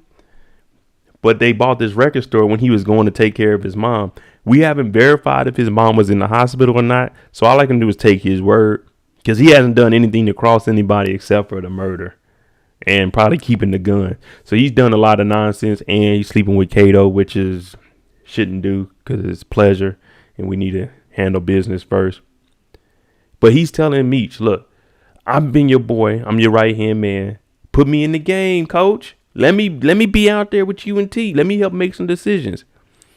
Meech puts him in his place. We seen him tell B. Mick, as long as I'm in charge, you don't make no decisions.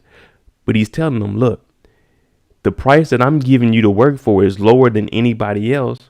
And you're getting it first. So if you sell everything, you make your money. The way I live is I just shut my mouth. Hey, okay, this is what you're giving me, Meech. Everybody else is only getting 50 and I'm getting 65, 70. Shh. Thank you, Meech. I keep doing that and I just make my profits. I don't need to be the top dog because, hey, when something falls, it falls from the top or it goes from the bottom. I don't need to be at the very top. Let me be like, you know what I'm saying, number 3. So when it starts coming, I can see it coming up. Or if it comes from the top, I can make my moves. And I'm making money quietly.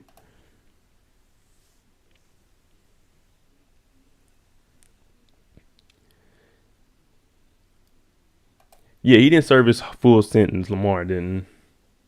He just did 2 years. B. Mickey shot Terry. Rewatch episode 2. See, I'm gonna check it out, man, because it did look like a light-skinned dude's hand. So I know it wasn't. I know it wasn't Lamar. But I don't know who it is. I just think personally, it would be dumb for B. Mickey to try to get rid of. B. Mickey to get rid of Terry. That's just gonna bring Meech on them. You don't have any plugs, any connects, so you gonna be out here in the street just by yourself. That little pistol you got ain't gonna stop nothing.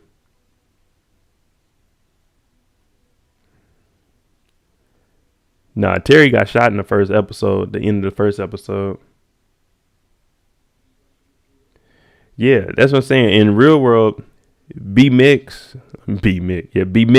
he's still cool with them. Like, well, I wouldn't say he's cool with him, but he don't have no issues with him. So I don't think it was him. He just wants to be in the game. He don't want to be left out. But the whole time, though, Terry can sense something with B. Mickey. And maybe what he's sensing is B. Mickey being around Kato and not really trusting Kato fully. Because he asked Meech, you think that Kato and B. Mickey are messing around? when they sitting in the record store. So Terry, he didn't even want to take the work over there. But Terry also isn't in the streets like that. He broke down his work and then he divvied it out to everybody. But he initially brought his 2 bricks and gave them to B Mickey to go along with his 1. So B Mickey had 3 bricks and Meech had the other 2. Yeah, of course B Mickey's weakness is Kato. She put that thing on him and she's doing it on a consistent basis now. And he ain't got to do nothing with her. You know what I'm saying? Just hang out. Well, I mean, they went out this episode. But other than that, it's just come to the house. We smoke, we drink, we chill. You know what I'm saying? We got work. And that's a win-win situation. I can just chill at the house and she pull up.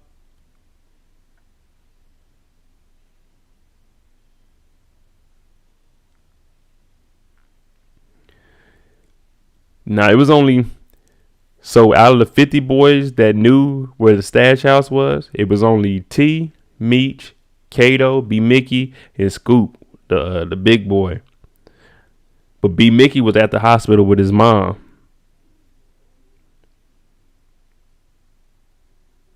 I mean, we all know it was Kato that told Lamar about it. But yeah, she was playing it down. Hey, who was at the stash house? Cause she wants to. Hey, it's not me doing it. I'm not there.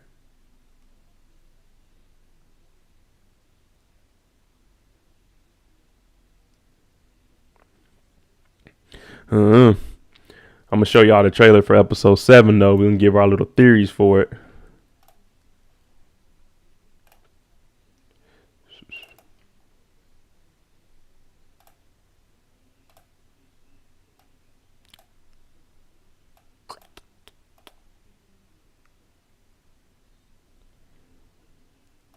It's time to choose, T. It's either me or it's Meech, but you can't do both. If you'd like to help, then help. I can't do that. It's a crime to lie to a police officer. You do understand that, Nicole? We in too deep. Talk! I'm in a bit of a situation right now. I'm not giving you an extension. Detective Lopez told me you were hiding something. If you're dirty, I'm gonna wash you out to dry. Y'all seen that? Wanda talking to Terry, talking about, hey, this is the trailer for next week, people. If you don't want to see like any spoilers, this is just the trailer, so it's not too much spoilers. We're just gonna give our theories on what could potentially happen off of just a little clip, the little 20 seconds we see for next week. We know Wanda wants T to make, hey T, what we doing here? You getting shot at? We got a little girl. You gonna make sure we straight or what? What we doing? I don't think T's gonna leave his brother though. That's just my opinion. Not this early in the game. And we went over. He needs Meech just as much as Meech needs him because they have to run this whole organization. It's not like they are well established. They're both just getting new, points of contact. Yeah, they're gonna need each other. It won't work without them. Hey, let's get 4 more likes. We get it up to 50. You know what I'm saying? We got half of the 100 people in here. Thank y'all for that. Definitely appreciate it. If you're new to the channel, hit that subscribe button. We do a BMF after show every Sunday, 9 p.m. Eastern. We usually start about 9:15. But you come in, it's just an open discussion. So if y'all could hit that like, let's get it up to 50 likes. And we'll finish breaking down this trailer.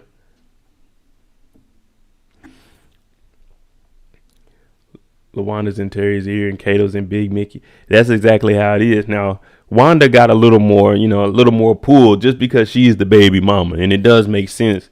Hey, Terry, you got to move us. Like, I don't understand. Terry, you're going to have to move your family. You trying to move your parents out. You need to move your baby mama and your daughter to a suburban house somewhere further out. And don't let nobody know except for Meech where she lives. Mo being a paralegal might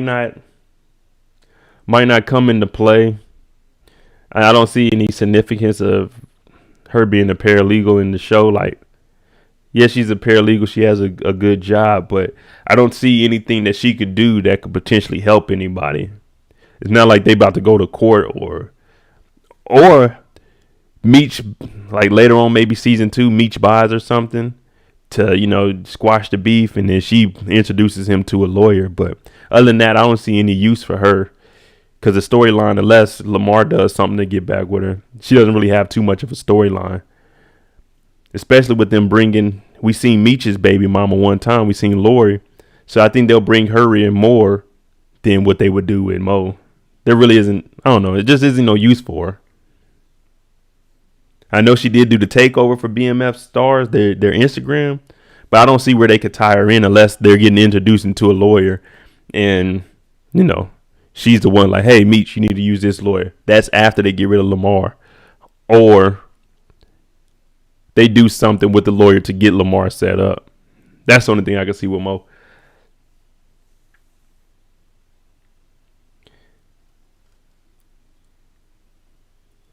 Yeah, I think we do find out.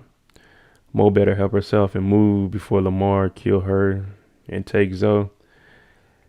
I don't think he would. I don't think he would kill her. And if he took Zoe, they're gonna be on his ass if he took Zoe. Yeah, man. There's a guy with a do-rag and a trench coat with a little girl. Oh yeah, that's Lamar. Go get his ass.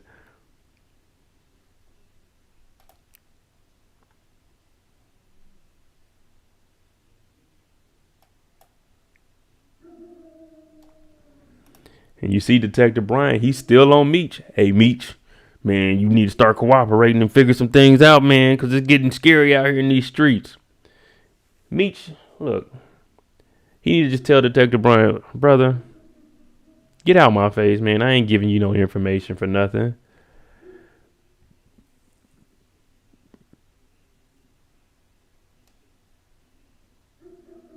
You crazy already. Don't put nothing behind him. Nah, Lamar crazy, but he loved Lil Zoe. Even though he told Meech he could do whatever he wanted, he didn't care. But he loves Zoe. He ain't gonna do nothing. Hey, Q. Exactly why I keep saying Lamar is doing too much for a child that isn't his, especially one that he ain't seen in 2 years. He putting himself in a situation, making it even worse, because, oh man, I gotta be here. You putting too much pressure on you. You knew you shouldn't have been picking her up from school.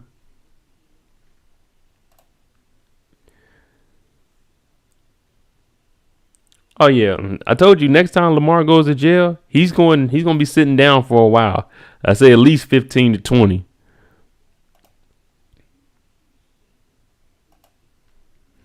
And now we see even Nicole, they got her in for questioning.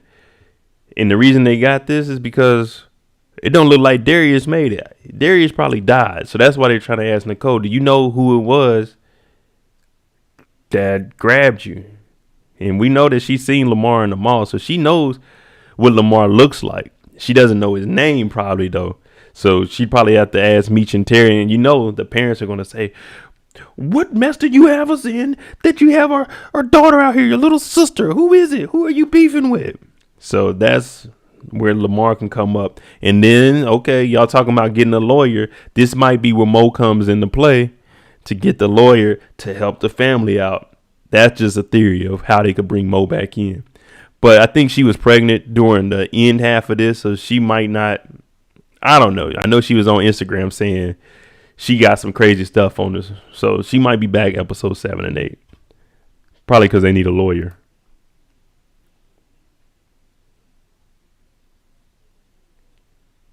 Exactly what I was saying, Kendall. She's pregnant, so that's probably why we didn't see her that many episodes.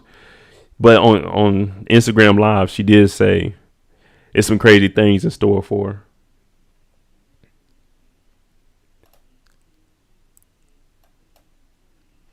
And now you got the captain talking to Nicole, lying to a police officer it's a crime. She's a minor, so it ain't gonna be nothing. It's gonna be a slap on the wrist. It ain't even gonna be that. We can't hold her in contempt or withholding information from a thing. All she has to do is say, I don't know nothing, and then you gotta let her walk. Because you can't talk to her unless her parents are there or a lawyer. So all the parents have to do is say, she don't know nothing. We're out of here. Unless the judge says, nah, she got to sit down and talk. But 9 times out of 10, they ain't going to do that. It's a minor.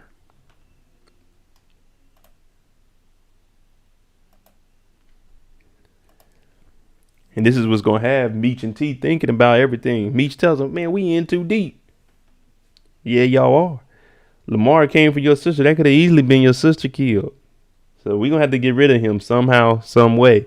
And even if that means we work with Detective Brian and we, man, or we could go get B Mickey. Hey, B Mickey, you wanna be one of the big three? All you gotta do is don't say I told you, but go get Lamar. Just get rid of him. I didn't tell you to do it, but you know what I'm saying, go do that. That's the only thing I can think of. Now, B Mickey and Kato, that's what everybody wanted to know about. Now, for the people that just joined, we're breaking down the trailer for next week and just giving. Now, this is just the trailer for episode 7. This isn't the actual episode. All I'm doing is breaking down the little trailer that we seen. So if you don't want to see any spoilers for next week, it's only a 20-second clip. But we see she's getting called out by B Mickey. Now, he's already thinking this letter is from a guy that she used to mess with. And he's saying that she owes her money. So I'm not messing with no girl that owes a dude money. Because that dude's going to come, he's like, oh, y'all in a relationship? Man, then nah. Your previous drama and stuff, that's on you. When you clear up that debt with him, then all right, come holler at me. But he calls her out for something here. We don't know what it is. Maybe he found out she's dealing with Lamar.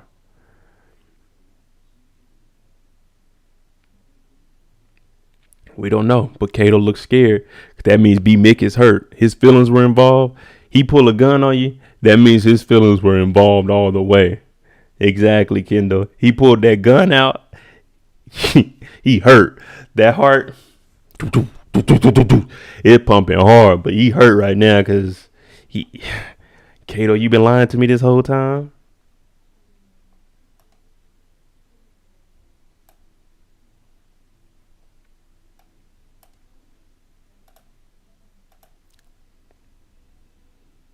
Being a Mick again. Hey, Ray, you be on B Mickey's head, bro. He's just in love, man. Can't you see the puppy love? We also hear Big L. Right now. I'm not giving you an extension. She told him straight up. Giving you an extension. Hey, Terry, I'm not giving you an extension on that work. You came to me. You said you were going to work with me. I thought he was buying it up front. If I'm coming to you, 50,000 cash, and I'm buying my stuff, I don't need no extension. I came and bought what I was buying, unless they're re-ing up and he guaranteed her some money. Like, all right, hey, I want to re-up, and they ain't got the money right now. So that could be the issue that he has with Big L, the supply. But you don't want to, hey, anyone that confronts you that kind of work, you don't want to be late. You want to be on time with that, because it's easy if they got slick. Hell, you seen what they did to Darius, and that was just Lamar. Now, somebody with this kind of connection that she has, yeah, it can get ugly. It can get real ugly.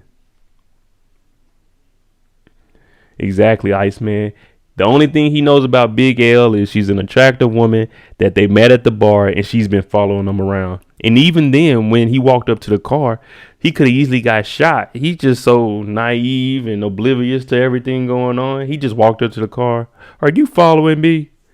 She's like, yeah, I'm only going to work with you. Hopefully T makes something good out of this.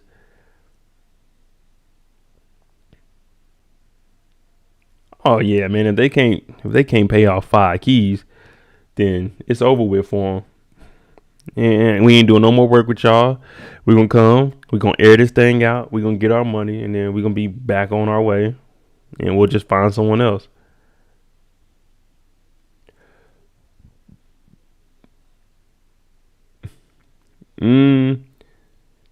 Nah. So I forgot what his name was on Snowfall, but he was CIA. I don't think Big L. I don't think she's in no undercover. She might be, but I think they might have an out of town. She might be an out of town. They come into the city, see what they can meet. I don't think she's feds. Yeah, I mean, I know they asked what she feds, but me personally, I don't think she is.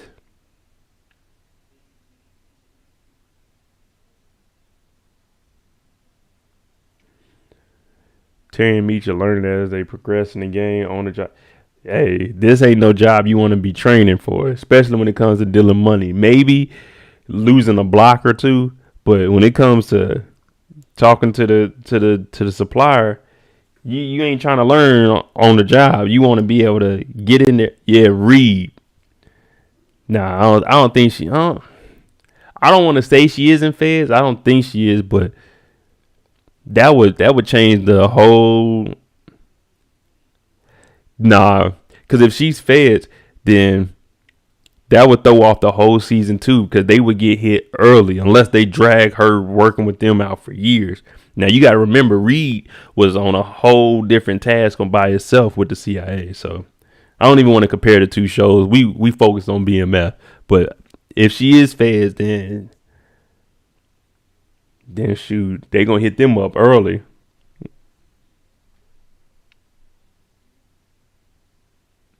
Yeah, so if she's fed and they got 5 keys straight off and they can't pay for it, yeah, they coming down hard and they going to jail. There's no way around that.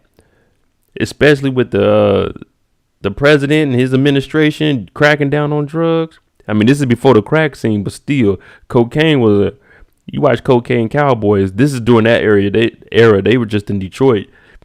They getting hit with big charges, and if she's feds, that's federal. Oh yeah. Nah, because we know T and Meech made it way longer than just being in Detroit, so she can't be feds.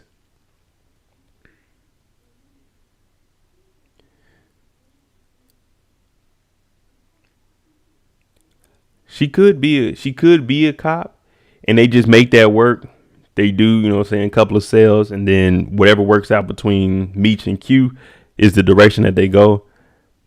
I really don't know. I just don't see Big L. I don't see her being dirty. Like, I'm not dirty, but as a cop, just with the environment we're in now. She's going to be a powerful black woman on this show. She's going to have them things. She's going to bring them in and out. I think what she's going to do, though, she's going to rough up T and Meech to let them know, just because I'm a woman, you can't mess around with me. I'm still in the game. Now, that would be a better storyline, because the feds would just, they would end up going to jail.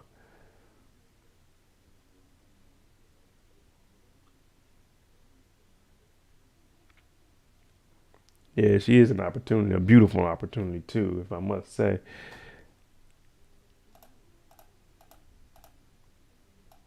Let me see.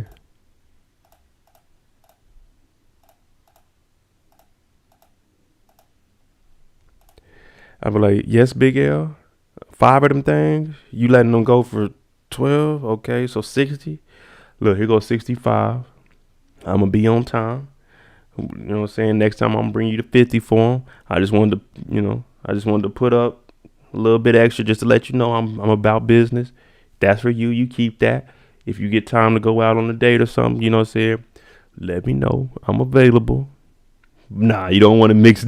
You don't want to go out with her, man. It'd be like the Black Widow on your ass. Now, she could be cartel. That would be cool.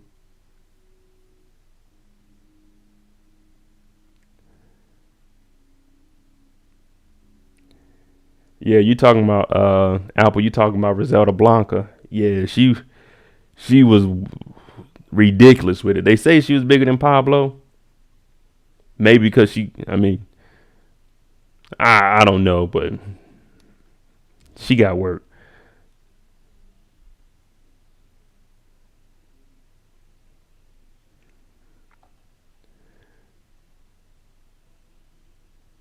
Cartel definitely more of a possibility. Yeah, it could be the cartel. Quora's World. Look up Cocaine Cowboys, part 2, and it's a whole documentary on Griselda Blanca. She ended up getting deported back down to where she's from, and they ended up killing her. But yeah, she was on top of the game for a while. She was even running while she was in prison. Big L could be Big 50. And that's what I actually think she is. Because Big 50 was working, and she was putting out a lot of work in Detroit, put it like that. She did do some things with Meech and Terry. So Big L could be Big 50. Just change the name, L 50. That would probably be more likely who it is.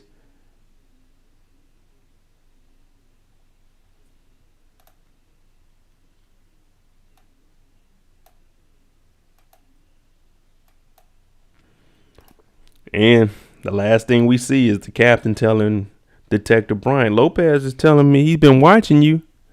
You out here doing some crooked things. You meeting up with people. You know what this task force is for. Drugs, right? You know if we find that your hands are dirty, we gonna wipe them clean, all right?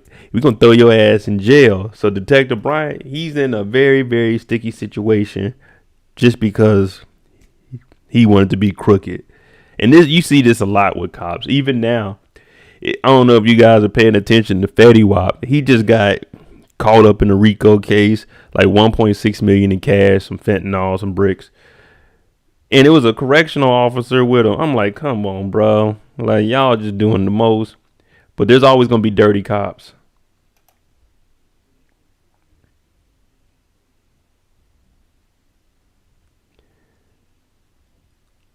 I know who she is. I was kind of answering. Oh, my bad, Coral. Am I pronouncing that right, Coral? Cora.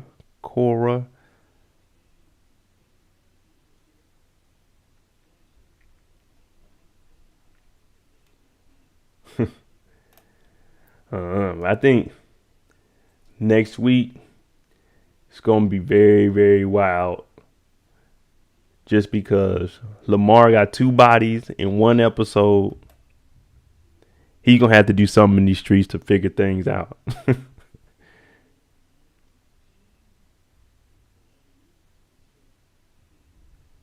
Corey with a Q. Corey. All right, thank you. I got you. Corey with a Q. Corey. Terry is smarter than his parents, but that don't make him smart compared to the others. He used to being special because he got a decent grade at bad schools. He's so smart he didn't know nothing. He don't know nothing.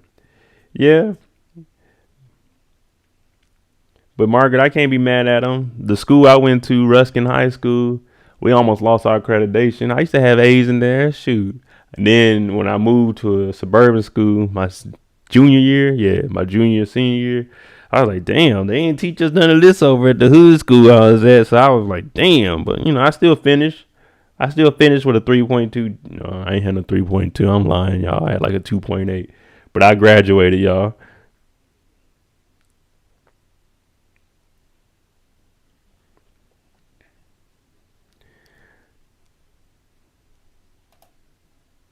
All right, y'all. We just came up on the 2-hour mark. So let me know any of your theories, anything. I can be on here for like another 15, 20 minutes. I got some more shows I got to review and try to get out tonight. But let me know any of your theories for next week. And I can answer those questions. Or if you have any questions, I can try to answer them for you.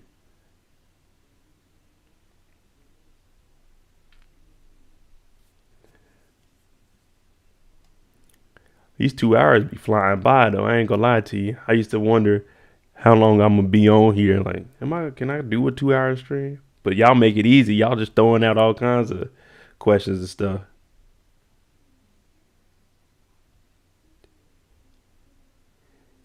Yeah. B Mickey is still alive. His real name is D Mix. Or D Meeks, something like that. Pat is still alive. His name is Ed. Kato is still alive. I forgot what they said her real name was. But yeah, those 3, they still alive in real life.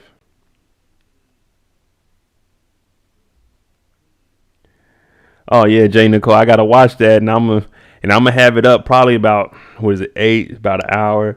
I'll probably have it up like 9:45, maybe 10, because I'm on West Coast time, so sometimes I drop it. I know it might be 12 or 1 East Coast time, but out here we right on time.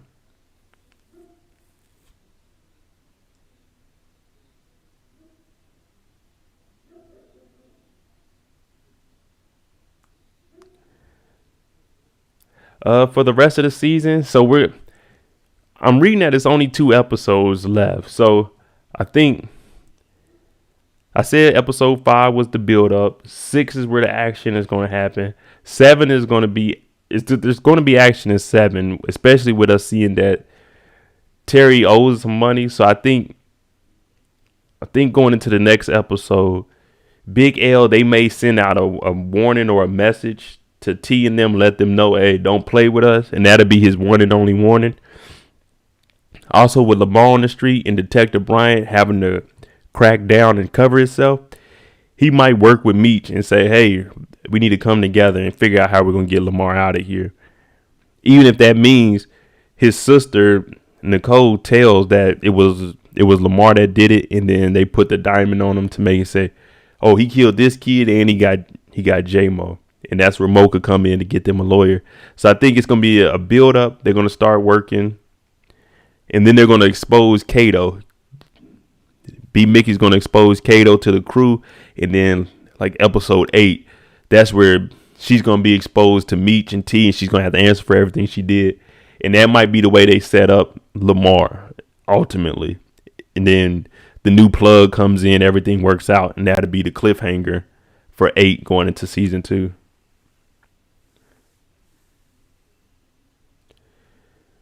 No, I think Detective Bryant, he's going to probably hang around at least to the end of the season. Something may happen to him. I know I see people saying that they're going to get rid of Detective Lopez, but Detective Bryant has too much eyes on him. And since the captain knows that Detective Lopez is looking at Bryant, that's why this whole conversation that they're having right here, she's saying, if your hands are dirty, we're going to get you. Because Lopez mentioned to her, like, let me see. Lopez is in here talking to the captain about, Detective Bryant might be doing things. So killing Detective Lopez would be the worst thing for Bryant to do with all eyes on him.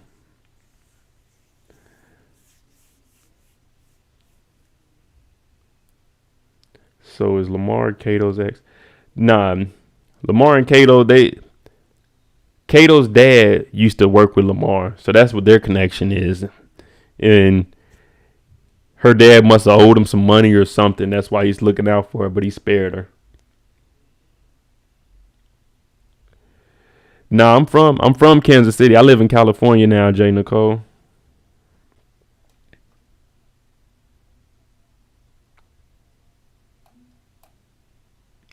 Yeah, I've been in California. I moved out here right before the pandemic started, January of last year. So I like it though. It's straight.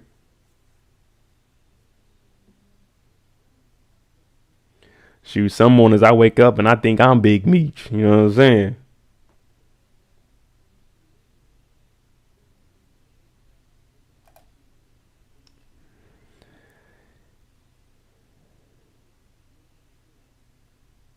Yeah, highly favored. A majority of this show is fictional. Even at the beginning of the episode, you see that they tell you that names, situation have been changed, fictionalized, just so they won't incriminate themselves.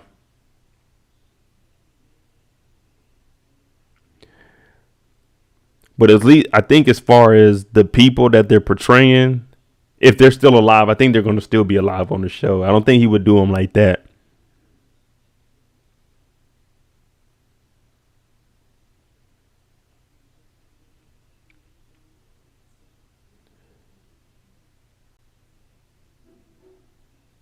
No, I don't think the lawyer's doing anything shady.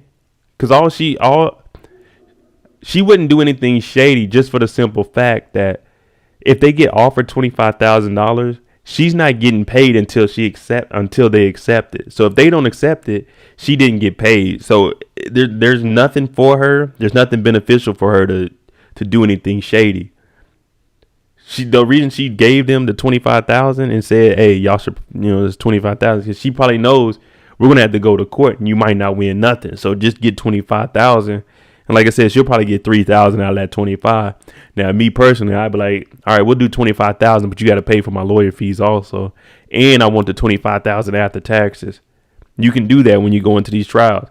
So they'll cut you a check.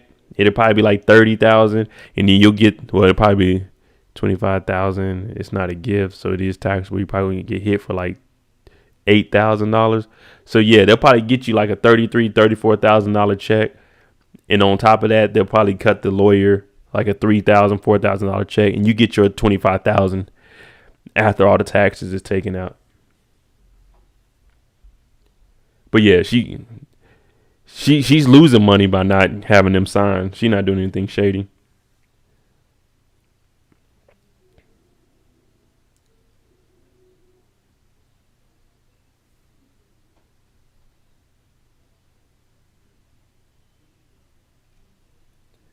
Yeah, you're right about that one, Journey. They could kill him off, but you know, I mean, they don't have the lawyer money or anything unless a big lawyer sees, oh man, that's defamation of character. I can get you some money from the show. You know what I'm saying? They're portraying you, even though they changed the name.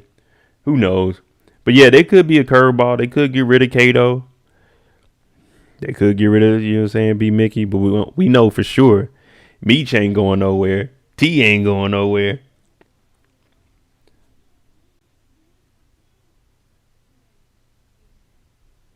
Notorious Queens, the women of high profile men, has BMF.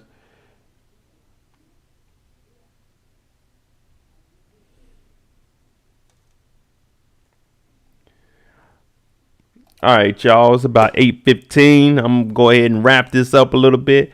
Hey, if there's any other shows you guys want me to review, I'm gonna try to do live streams. Of course, every Sunday I'm gonna have the live streams for BMF. That's gonna roll over into the Power Book series. So each Sunday, 9 p.m., we'll have an after show.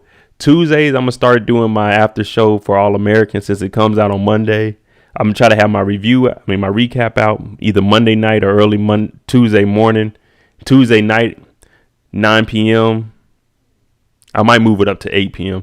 But Tuesday night, I'm gonna start doing All American after shows. So if y'all want to join that, you can go ahead and join me with that one too. But like I say, comment. There's a lot of shows I still got to do. 4400 that comes on the CW. I haven't even watched the first episode yet, but I got to get that out for y'all. What is Hightown? I can look that up real quick. I try to get. Man,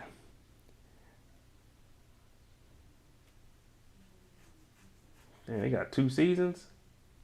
That means I got to go back and. Hightown. Oh, that's on Starz also. 9 episodes. Episode 4, 5. Wait.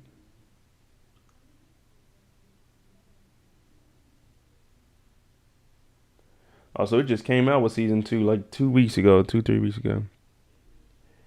Power is good. So if you're gonna watch any of the Power book series, like the spinoffs, it'd be good to at least get freshened up on probably like the first 3 seasons, so you at least know who the characters are.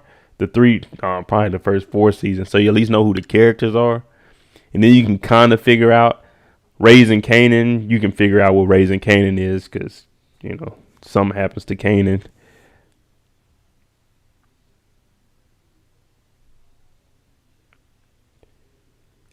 Yeah, one journey. I see a few people using StreamYard. I think I'm gonna start using that because I want to bring people on the show so they can at least ask their question, you know, and we can have a discussion and bring people up. Make it a little more entertaining instead of y'all just looking at my face all day.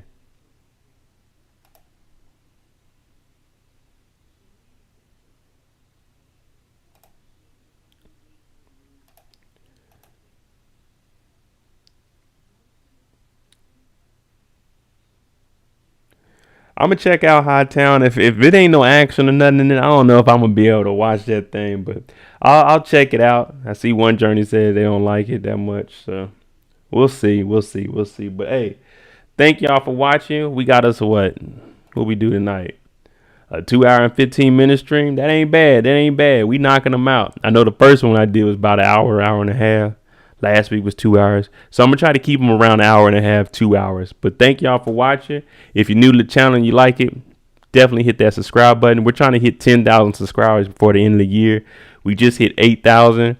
So I'm telling y'all, when I hit 10,000, I'm probably going to do 2 iPad giveaways. I know for sure I'm going to give away 1 iPad when I hit 10,000 subscribers. I might do 2, you know what I'm saying, depending on what the funds are looking like and if we hit it before December 31st. But thank y'all for watching. Definitely hit that subscribe button, hit that like button. We here every Sunday for the BMF after show. I'm usually one of the first people with the BMF recap up. I try to get it up Saturday evenings. If not, it'll be up Sunday morning.